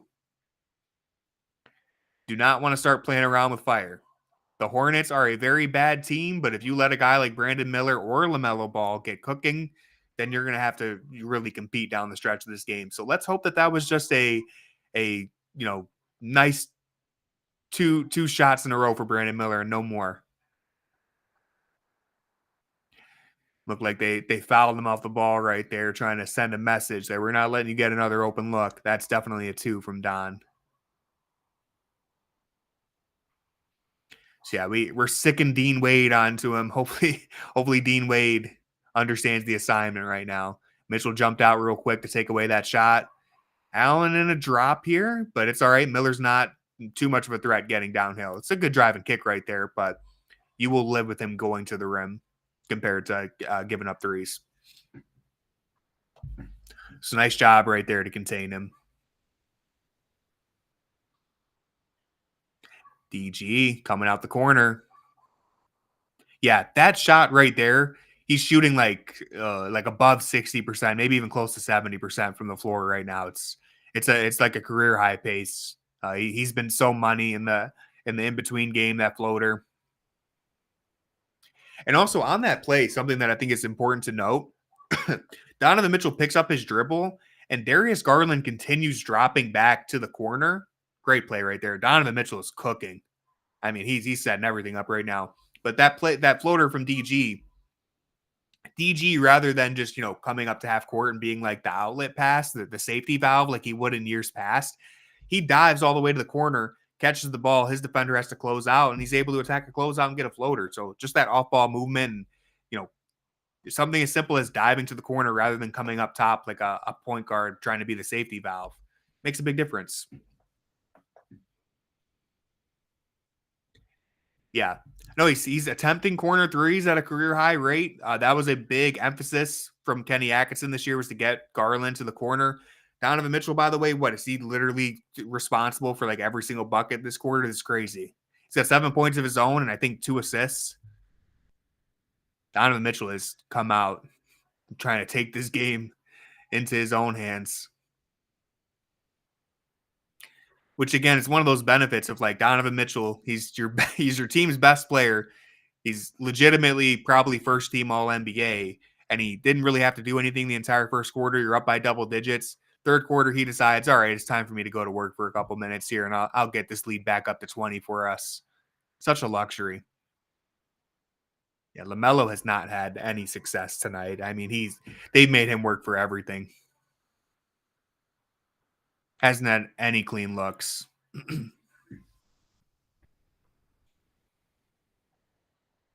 Donovan Mitchell bringing out the no looks lately. He's really been in his no look bag. Okay, so we're challenging this. Kenny Atkinson getting bold. I'd like to see a replay. Guys, I have no idea if that's a good challenge or not.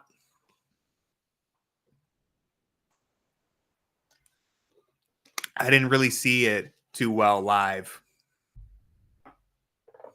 Let's get a look at this. Hopefully they'll show it. Maybe they won't. It's got to be one of the most frustrating things with the replay reviews too, is like they don't even show you the replay half the time. It's like, I want to see what they're looking at. I want to be locked into this replay review. Especially if you're in arena. I feel like they never really show it.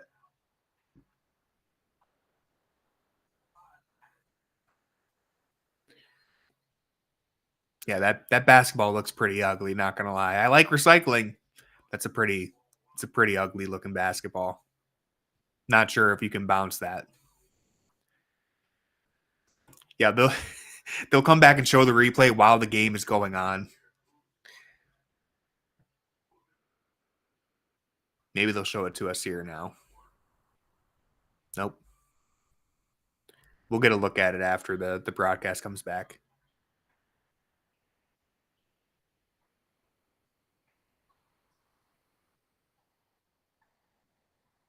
Okay, so there's a foul on LaMelo. Is that new that you're allowed to call a foul? I thought you weren't allowed to call a foul if it wasn't already called on the floor. Is this a newer addition to the replay reviews? I didn't know you were allowed to do that, but that's a pretty successful. Don't think that's new. Okay, I guess I'm out of the loop there, but that's a successful challenge right there. That's a real good challenge.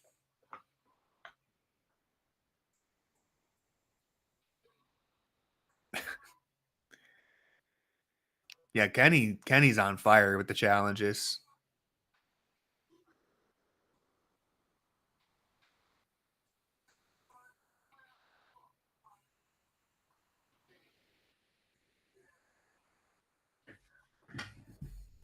Kenny can literally do no wrong. Look at him. He's hitting the shrug. He's just another successful challenge. What can I say, man? Yeah, so definitely an offensive foul. John Michael, new rule this season. If you're new to the game, you might not be aware. I think I like that addition to the rule, honestly. If we're going to waste the time to go look at the replay anyway, we might as well get it right.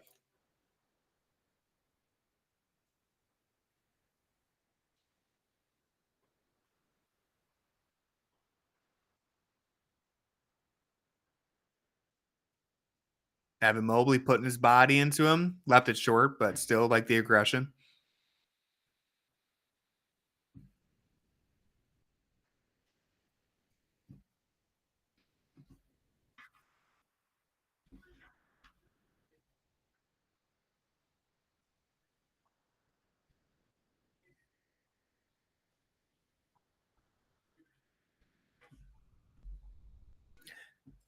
I missed that play, but was that a LaMelo turnover right there?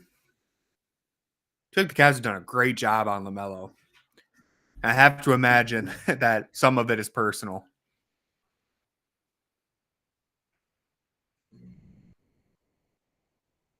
Wow. Yeah, this is a train wreck game right now.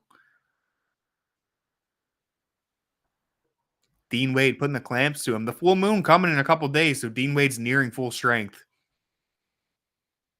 Disregard that missed three-pointer.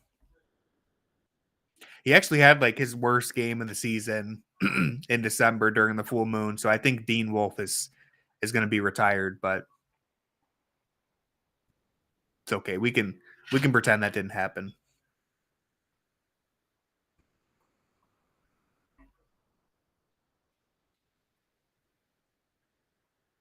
See if Donovan Mitchell can keep cooking. Ah, you know, he definitely forced that right there, but he has been in a rhythm. Brandon Miller responding with another three, though. That's his third one of the quarter. So it's a 12-point game. Shaq called Dean Venom when he went off versus the Celtics. You know, I like that. I don't know where it comes from, but I kind of like that. Are they just saying he looks like Tom Hardy? I guess I kind of like that.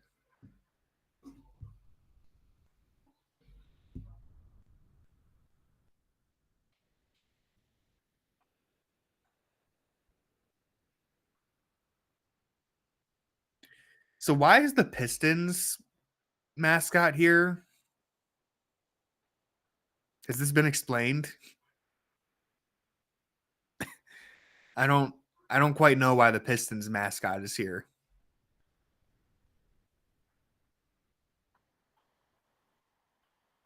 Is there any is there any reasoning for this? I don't understand. And he's like just rooting for the Cavs too. Like normally when they have the opposing team's mascot, they're like making fun of him, but he's just like he just jumped on the bandwagon. We're just claiming every other team's mascot. I understand having like the Browns and the Charge and all that. It's kind of funny that they have the Pistons mascot. It's mascot night. That's fair. I mean, I've seen them do that before, but I don't remember them doing it with like other teams, like other NBA teams besides the one who's like you're playing against. I don't know. Interesting.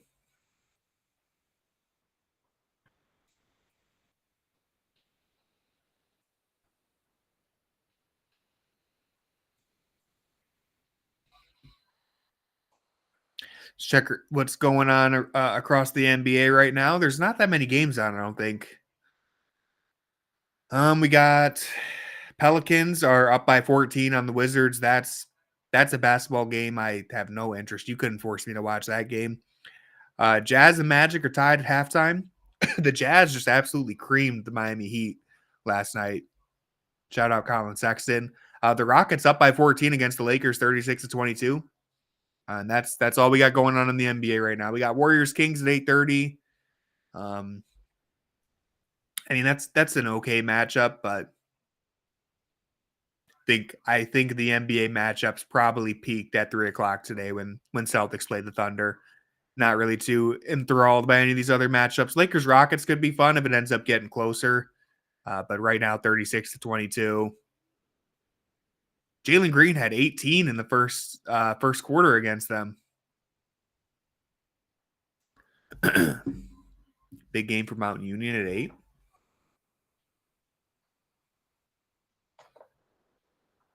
Okay, 12-point game. Charlotte dealing a little bit of a push. Let's see if we can bounce back. Wouldn't mind Max Strus just taking that shot, but the ball movement was on point.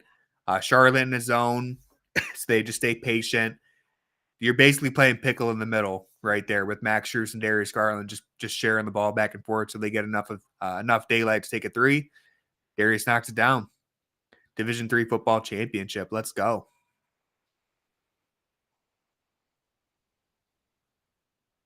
That's Timothy Chalamet levels of ball knowledge right there from Dan.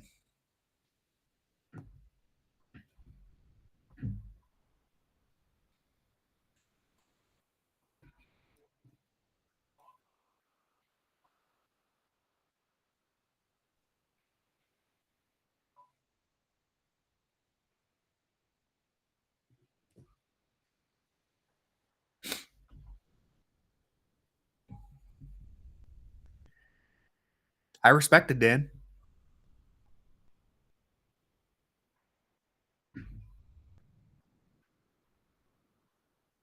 Yeah, it's funny how Donovan, all the links to Miami. Really, if you just look at, let's see, Max Strus. Dang, I thought he was going to throw it down there for a second. But if you look at Miami's last 2 years, going from, they thought they were going to win the Damian Lillard sweepstakes, and then they're like, it's okay, we're going to get Donovan Mitchell. And now get ready to learn Tyler Hero heliocentric ball, buddy, because Jimmy's going to be gone soon. Bam is on the decline. Has Bam turned his season around? I keep saying that. I know he started off really poorly. I don't know if he's playing any better, honestly. I haven't paid much attention to the Heat in the last 4 weeks or whatever. He's turned it around a little. Okay, I'll stop slandering him every time I bring him up. Because I had a feeling maybe he had. But Tyler Hero's having a good year. But this is not how you envisioned this era of the Miami Heat playing out. Or at least it's not how they envisioned it last year and the year before, going from Dame and Donovan to losing it all. All right, this game is getting a little helter-skelter. I don't think that's a good thing for the Cavs. I think you want to get back control, but it's kind of entertaining.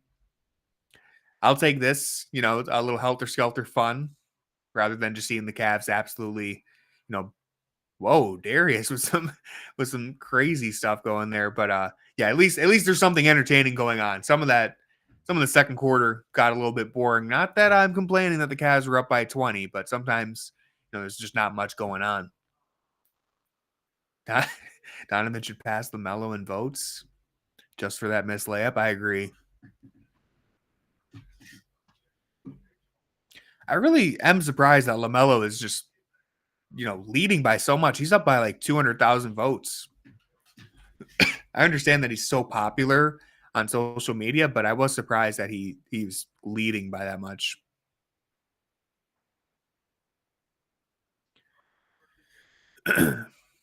Nice. We got Bang Bang, second three of the night, I think.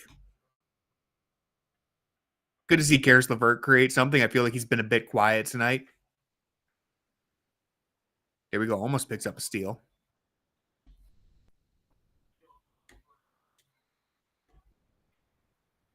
Yeah, good spot up three for Niang right there. Steps right into it.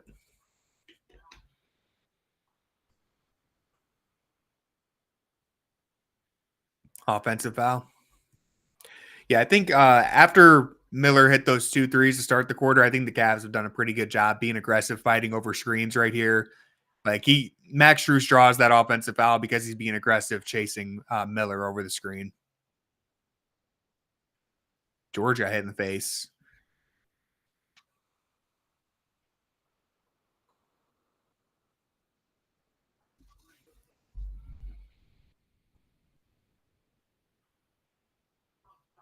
Mobley just swatted that thing to half court.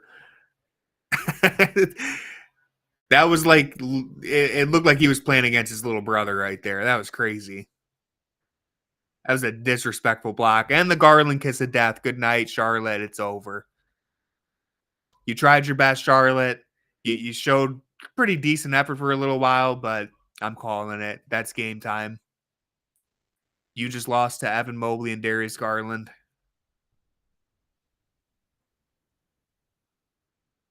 Yeah, the kick out from Mobley was great too. Not just the block to get it all started, but that kick out on the roll. Ball moves around, everyone touches it. Here we go, Mobley. Just what are you thinking? You are not getting that weak shot up. You know, shout out to Austin Carr. You are not getting something that weak past Evan Mobley. I don't know what he thought was going on, who he thought was in front of him, but that floater did not have a chance.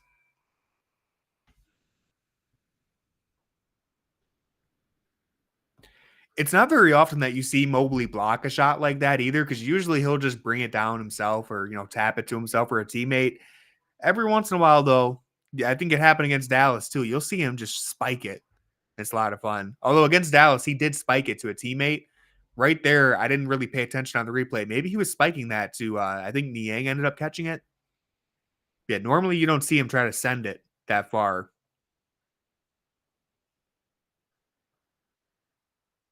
LeVert with a drive and kicks.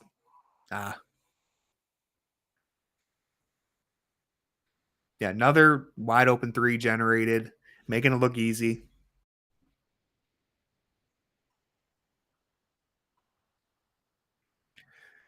Salon has taken a lot of threes against us, and none of them have looked pretty.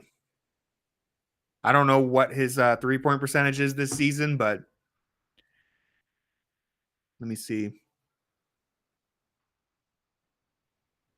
That was a pretty bold take for someone who's feel like has not made a three yet tonight.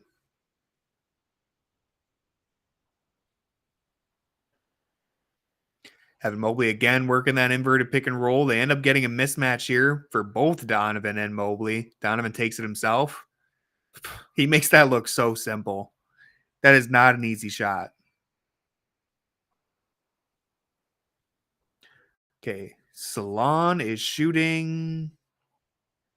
Well, Salon is shooting 29% from the 3-point line. So it's not very pretty. He's shooting 32% from the floor overall. He is just a rookie, so I won't go too hard on him. But yeah, those numbers are actually worse than I thought they were going to be. But tonight kind of reflects that because all of the shots have just been very ugly. We talked yesterday about how Jokic has like the softest touch in the NBA. Salon's 3-point shots are hitting the rim with a lot of force. There's nothing soft about his shots tonight. Yeah, that it looked like maybe a couple moving screens there. Just lowering that shoulder into Max Strus.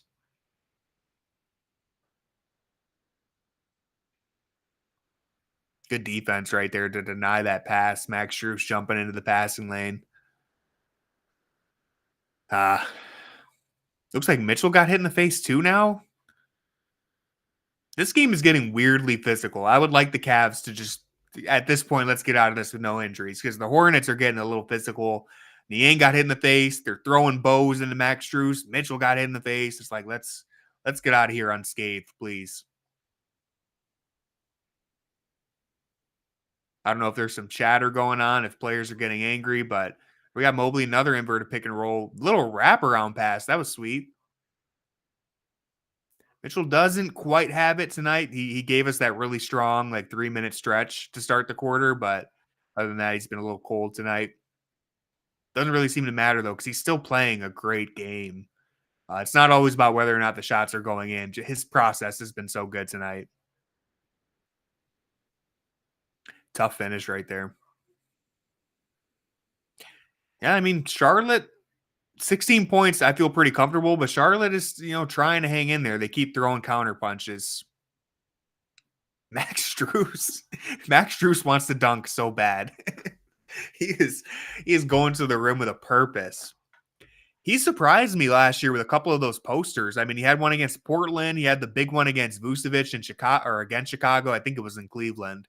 There's one more that dunk against the Pistons too. Like he can throw it down. Oh yeah, Jalen Duren. He had one over Duren. That was the Pistons one. Yeah,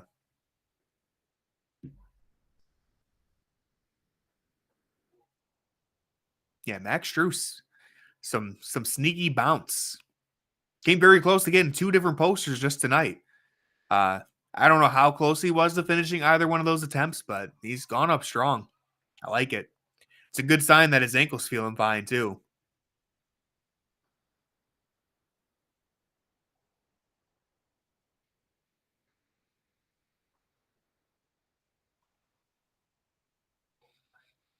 All right, 18-point lead.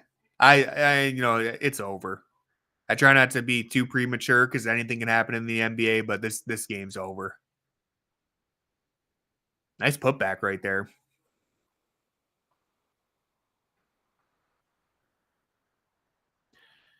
Yeah, I think it's a case of every team in the NBA is going to be playing us with a little more juice now. For the way that we started the season, undefeated, gone on another 9-win streak since then. I think every team has us marked on their calendar. They understand that if you don't show up with maximum effort and you're paying attention to the game plan, listen, there's a good chance that you're going to get smoked by double digits anyway. But if you're not, if you don't bring at least a little bit of energy, you're going to lose by 30, 40 points to this Cavs team. So I think we've seen with Dallas on the last game and Charlotte right now, understanding that you have to play pretty hard against this Cavs team just for your pride. You're still probably going to lose by double digits, but you don't want to be the team that loses by 40. And they've lost 9 straight. 13-point game. See, the good thing is they've built up such a cushion, though, even when, it takes so much effort for Charlotte just to cut it down to 13, and all it takes is a couple minutes of the Cavs basically doing what they've done all night. Offensive foul right there, but all it takes is a couple minutes of the Cavs doing what they've done all night, and they'll be back up, 20 points. And I do like that Kenny is never satisfied. I'm saying the game is over, but to Kenny Atkinson, this game is not over. He's still completely locked in. I really appreciate that. Because I feel like in the past, the Cavs blew a decent amount of leads. I don't think it was ever as bad as like it felt because most NBA teams, Mobley with another block, most NBA teams it's a game of runs. Like you're going to have teams that go up by 10 and lose the lead. But this year, I mean, we've barely lost at all. So that obviously helps. But if you just look at last year and the amount of times that we would go up 10, 15 points and then end up losing, Kenny Atkinson certainly doesn't want to be the coach that lets that happen, is all I'm going to say. He really, here comes a $10,000 half court shot. But yeah, he does not, no matter how many points you're up by, he does not look happy if the other team goes on a run. It's been a big night for the fans wearing the Garland jerseys. Let's see if he can win the 10,000. He certainly looks capable of it. Looks like a guy who plays basketball. He's taller than Moondog.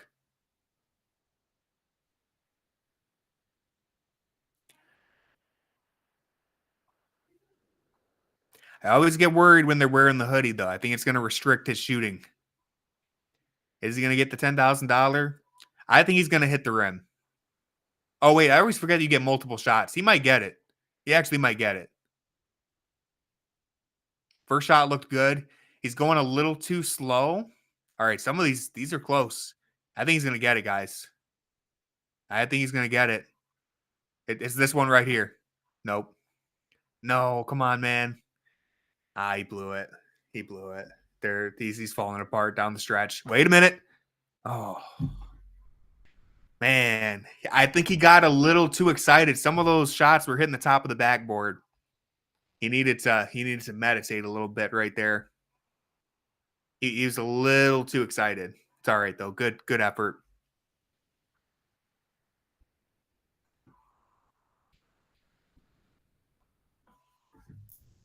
We got to get Jackson out there for the $10,000 shot. Adam Sandler? I don't know. No, I don't think that's a good comparison. He doesn't look that much like him. Is that Carter? That was Carter Rodriguez, right? That's pretty funny. If that's not Carter, definitely looked like him, but I'm pretty sure that's him.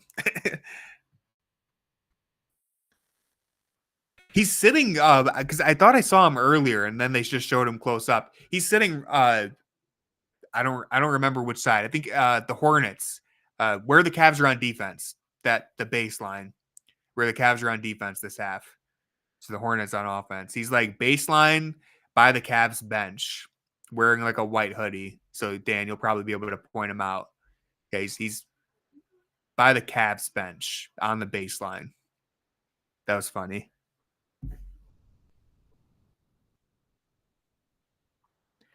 I mean, you might not be able to see him from this angle, but if they show a replay.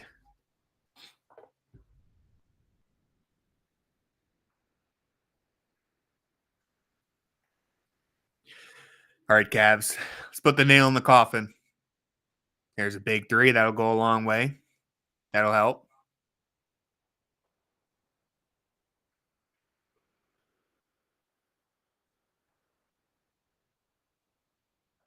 Not sure what happened right there, but not too worried about Salon. Kenny Atkinson doesn't have any more challenges, so he can't. He's won too many already. But I don't know. I don't think that's a foul. I don't think that's a foul, but it's all right. It's okay. We'll give the rookie a break. He's having a tough season.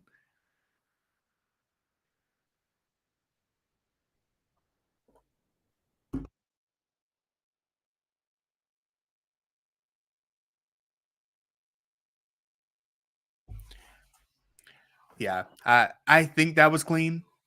Oh, I didn't realize DG looked away on the shot. I saw the kiss of death, but I did not know that he looked away before it went in.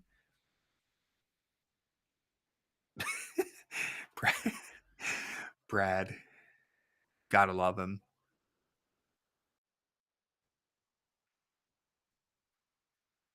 Yeah, Brandon Miller saw Evan Mobley and just had the fear of God struck into him right there.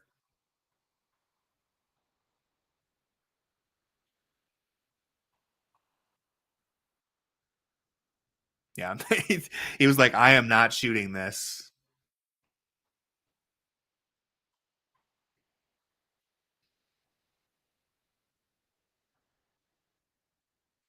Didn't expect John Michael to call something mid on the broadcast, but here we are. Apparently, they said Brad's headphones were mid. That's what it sounded like. Anyway, some box score watching here. Darius Garland's leading the team with 21 points. Donovan Mitchell has 14. He only had 2 in the first half. Jared Allen's got 15 points, 11 rebounds. Evan Mobley only has 13 points. Feels like more than that. It's sometimes hard to put into perspective how good the Cavs are playing when you look at the box scores because it's just an all-around effort. I mean, the core four, Garland has 21, Mitchell has 14, Mobley has 13, Allen has 15. That's pretty well spread. The bench as well, Dean Wade started. Dean Wade has 6, Max Strus has 9, Niang has 8, Ty Jerome has 6. Like, it's just all around. Everyone chipping in.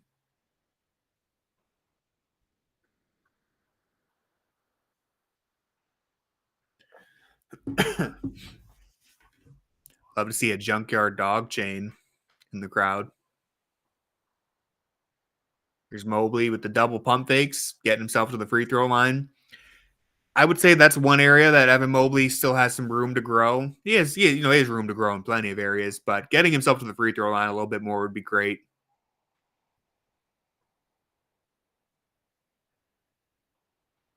I think that'll come naturally with the progression we've seen from him, just being more aggressive, getting to the rim, using his body, absorbing contact.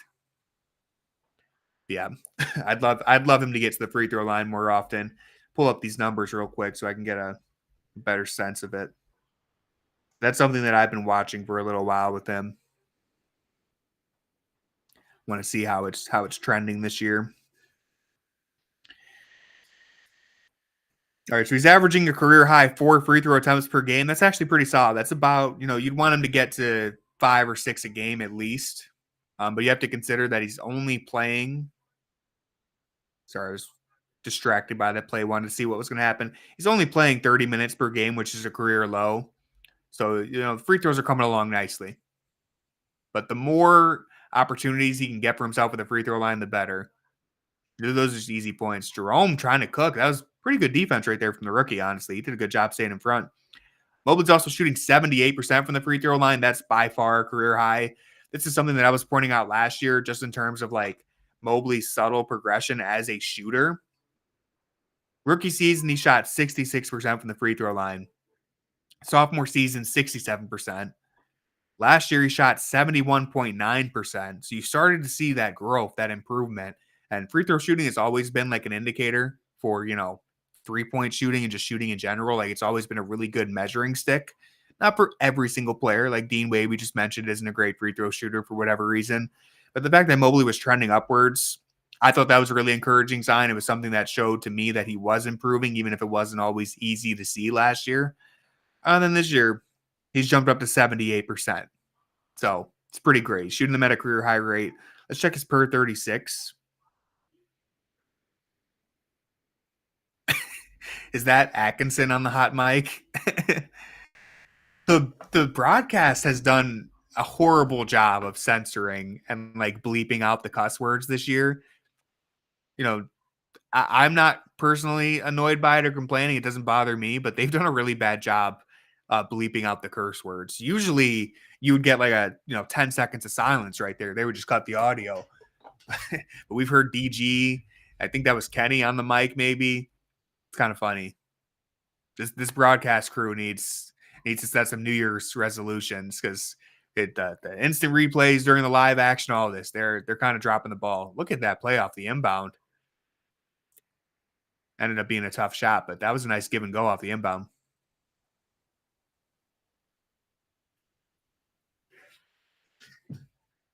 Yeah, I mean, even when the Hornets moved the ball around and, that was on paper, that was a good possession. It just ends in a missed shot. The passes weren't very crisp either. There's Mitchell, another 3, 19-point lead, just like that. Bring out Craig Porter Jr. and the Frog. Where is the Frog, by the way? I feel like we haven't seen the Frog in a little while. We've been on that road trip, but hopefully we get some Frog content tonight. We're in a drought.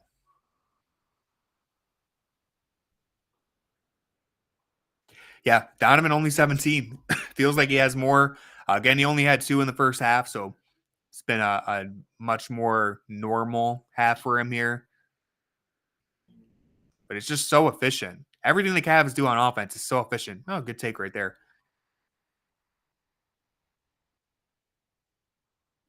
It's like everyone is kind of taking their turn and getting involved at the right time.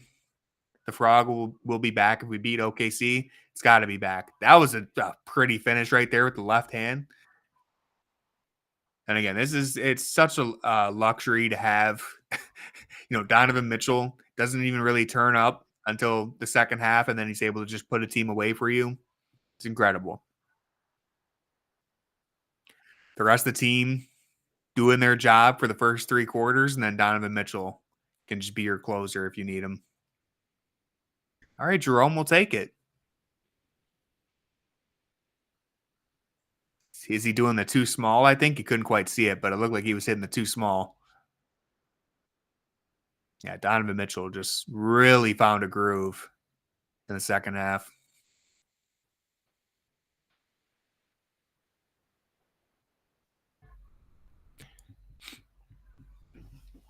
I was about to say I don't think the Cavs have lost at home, but unfortunately Atlanta beat us at home.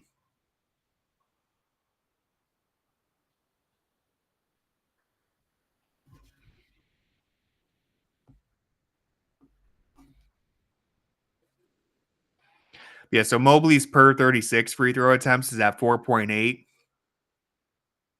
His previous career high was 4.0. So any way you look at it, this man is having a career best year.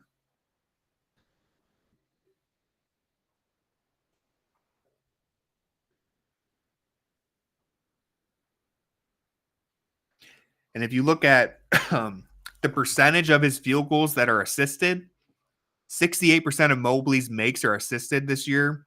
That's down from 72, really 73% the year before, 72% the year before that. And then his rookie year was his best in terms of, makes that aren't assisted. It was just 65% of them were assisted. This year it's 68%. So we're seeing that trend in the right direction too, where he's able to create a little bit more for himself.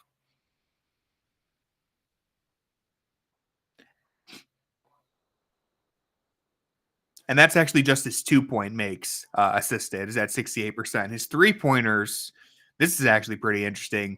Last year, 100% of his 3-point makes were assisted. And throughout the first 2 years of his career, it was 96% each year.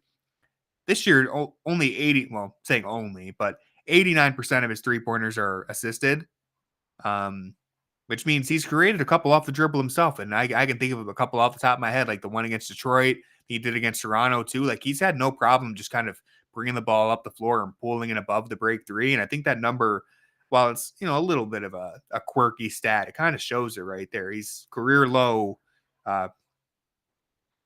assisted 3-pointers. He's creating off the dribble a little bit more, which is another sign that the man is developing into an all-around offensive threat.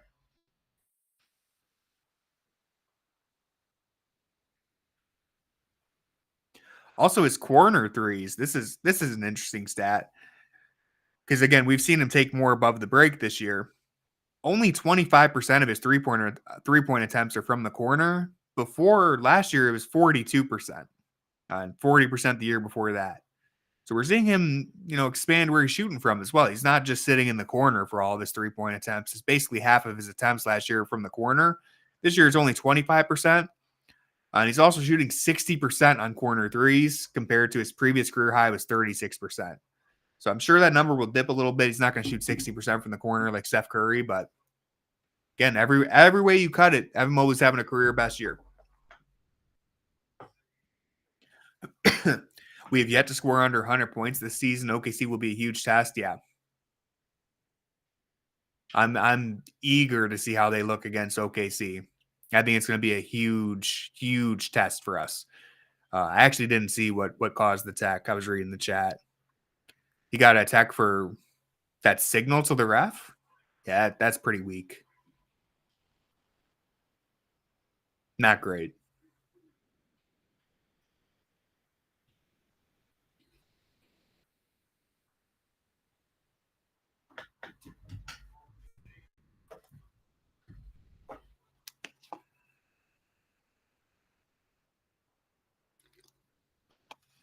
Look at that pass from Mobley. It didn't result in anything, but jumped up to catch it and then threw it to Garland before he even landed. Just reading the floor very well, Evan Mobley. He's always done that. He's shown that potential throughout his first 3 seasons, but again, we're just seeing it materialize more consistently now. Yeah, back up 20, feeling pretty good. I think we're going to see Craig Porter Jr. out there soon. I'm actually not even sure if he's available. Let me check the injury report real quick. We'll get an idea of which garbage time players we can look forward to. I know Amani, Travers, JT Thor were out. So let me pull up the injury report real quick. Always will take a chance to see Jaylen Tyson play basketball. Injury report is taking forever to load.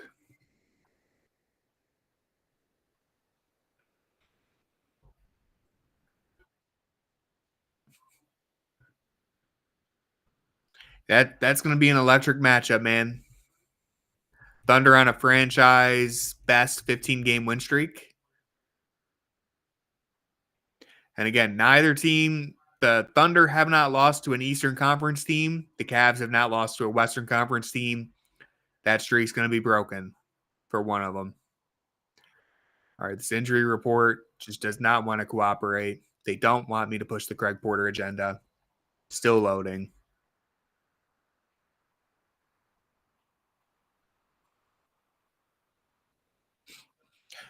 Okay, Craig Porter is available. Amani's out. Sam Merrill's out. Luke Travers is out. So we could see JT Thor, Jaylen Tyson, and Craig Porter.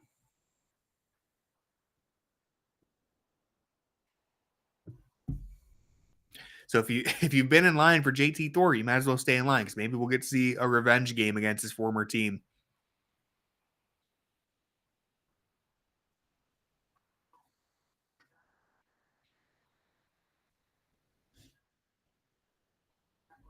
All right, LaMelo Ball up to 18.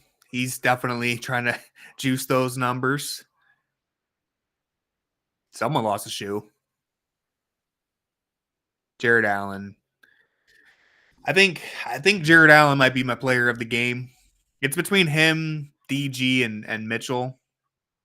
Honestly, you could throw Mobley in there too, but I'd probably give Jared Allen player of the game. He was so active on the glass. Just felt like he was everywhere.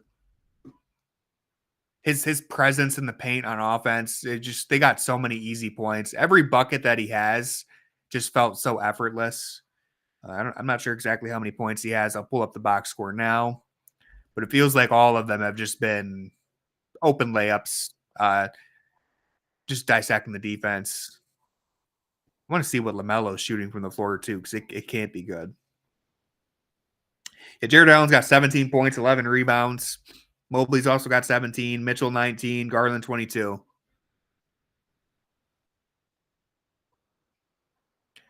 We get another bang from Niang, but maybe an assist. Nah.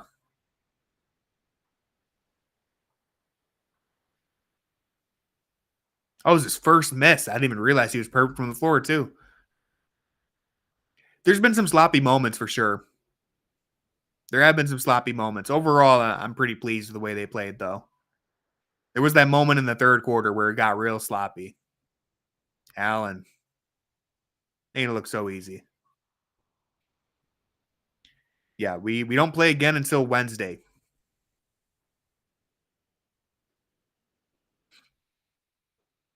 Ty Jerome as LaMelo Ball and in the torture chamber. He's a garbage time merchant. This man's running up the score for his all-star votes. LaMelo's shooting 7 of 20 from the floor, so that's not great. He's got 24 points now. 3 of 11 from 3. This might actually be ahead of us too. The ESPN box score was a little bit ahead.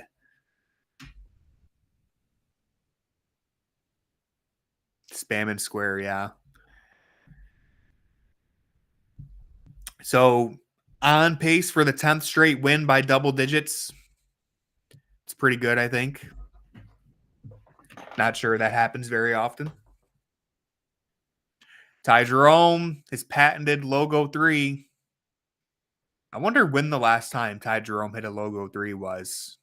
I'd like to pull that up. Feels like it's been a little while since he hit one of those.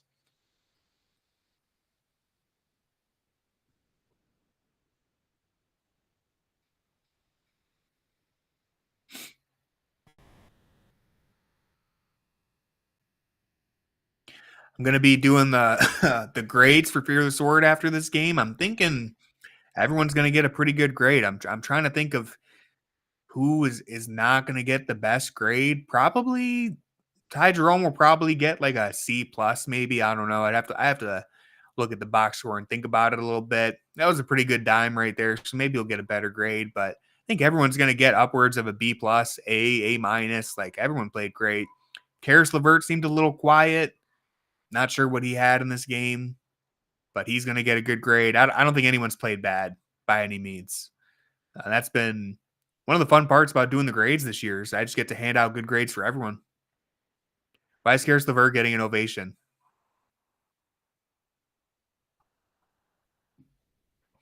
Thunder Cam Johnson rumors.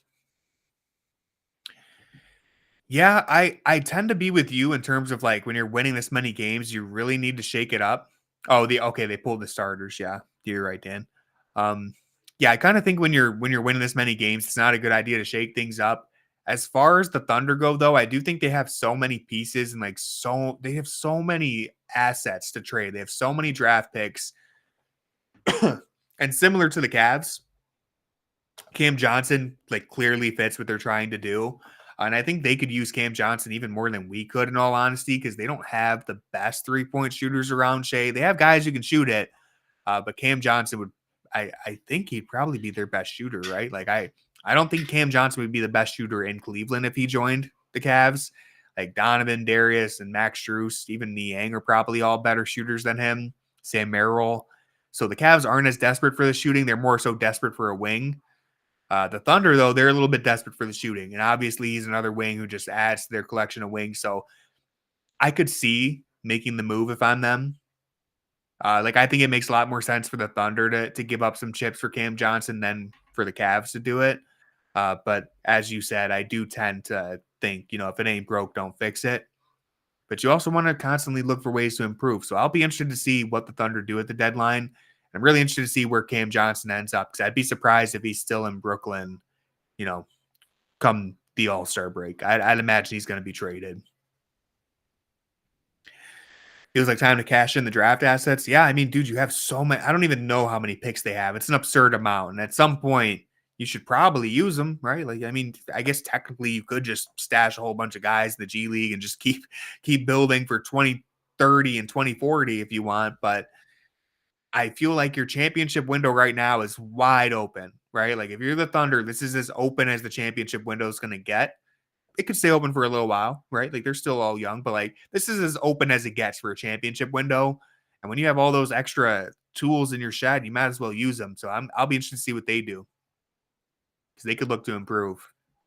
And that's a scary thought that they could look to improve. Yeah, looking at the schedule, 2 games against the Thunder. It's going to be very, very interesting. In between that, we got the 2 games against Indiana, which those could be interesting. I would like to see, Indiana's a team that we could end up playing in the playoffs. They don't worry me much, but it's a tough schedule. You get the Toronto game, which should hopefully be a little bit of a breather. But other than that, you got you got the Thunder, who's second best team in the NBA, if not the best team in the NBA, depending on who you ask. You got the Pacers, who aren't pushovers by any means. They've been turning it around a little bit recently. And then you get the Raptors, who hopefully we can just pick on. But January, and that's not even counting the 2 games against Houston that we have in January. Mount Union, let's go. I don't have a horse in that race, but I'll be rooting for Mount Union just to support Dan. Yeah, Indiana's 7-3 in their last 10 games, so this could be a, Cavs got some challenges ahead of them.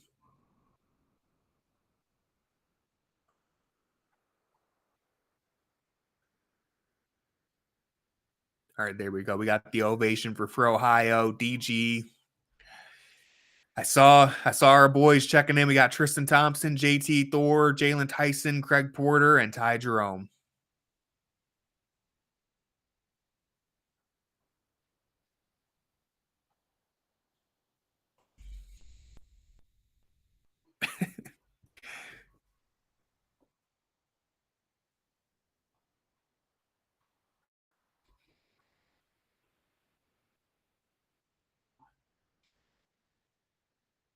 As we come down to garbage time, I want to say one more time, thank you to everyone who's been in the stream. I'm looking at the chat. There's still 3 visitors in here who are not members. You should hit that follow button, become a member. It's free. You'll get notified when we go live. If you ever want to check in on the Cavs agenda, hit that follow button. I'd appreciate it. And thank you to all the people who are here, who are always in the chat. It's great to see you guys. It's great to watch the Cavs games with you guys. So appreciate it.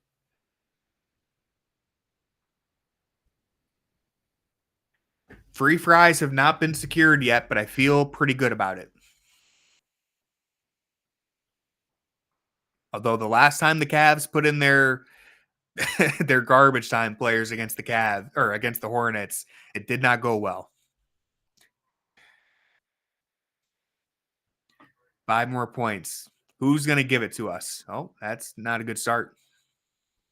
Win 70 about to go crazy. I can't even conceptualize a 70-win season for this Cavs team. Like they're on pace for it, but it just sounds so good. It sounds too good to be true, like it's surreal. I won't be able to believe it until I see it. All right, let's get this Tristan Thompson pick and roll and get the free French fries already, guys. Quit playing around with it. That was a really weird Euro step where he basically had an open layup with the right hand, but then he stepped back to the left hand and took a contested floater instead. And listen, I'm not judging any of these guys too harshly, all right?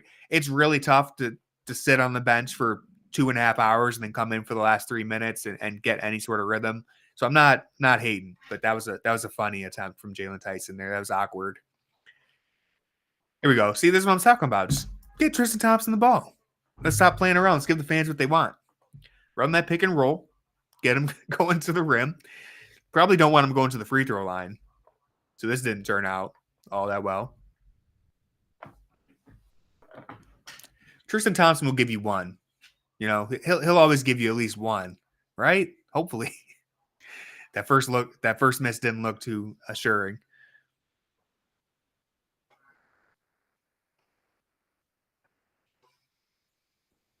Yeah, 31-4, man. Unbelievable. Did he just he didn't airball because they're playing, but that was as close to an airball as you can get. All right, maybe I was wrong. Maybe Tristan can't always give you one.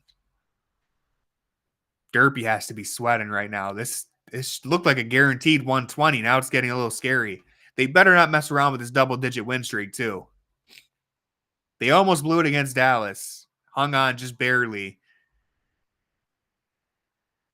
We got things on the line here. Agendas to push. All right, Tristan Thompson keeping a possession alive.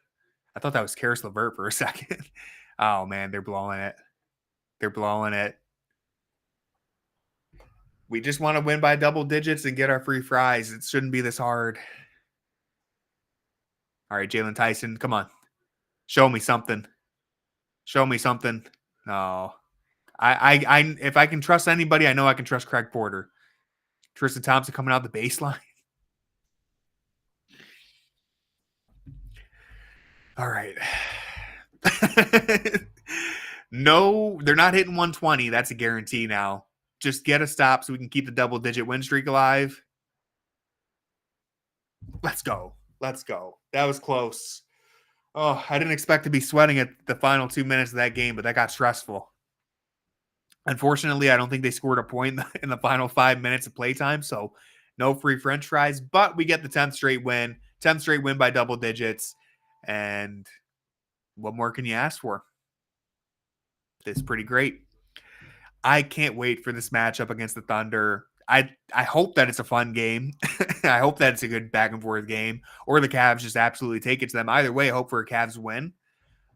And yeah, I should be here on Wednesday for the stream. There's a chance that I'm actually going to go to the game. I might go to the game because it's going to be a great matchup. But if not, I will be here on stream with Corey. Regardless, I believe Corey will be doing the stream on his own. So 31-4. What more can you ask for? We're going to get some Cavs Frog content. I'm sure of it. The Frog has to be getting ready to dance.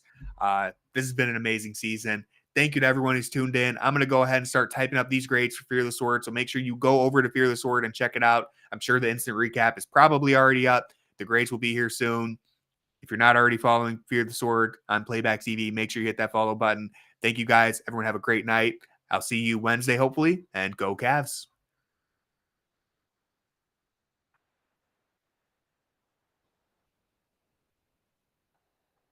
I'm trying to end the stream, but my thing is taking forever, so you guys can just stare at me for a little while. They don't want to let me leave. Playback's not letting me end it. We're just going to sit here awkwardly as my computer loads. All right, here it is. Now I get to leave. All right.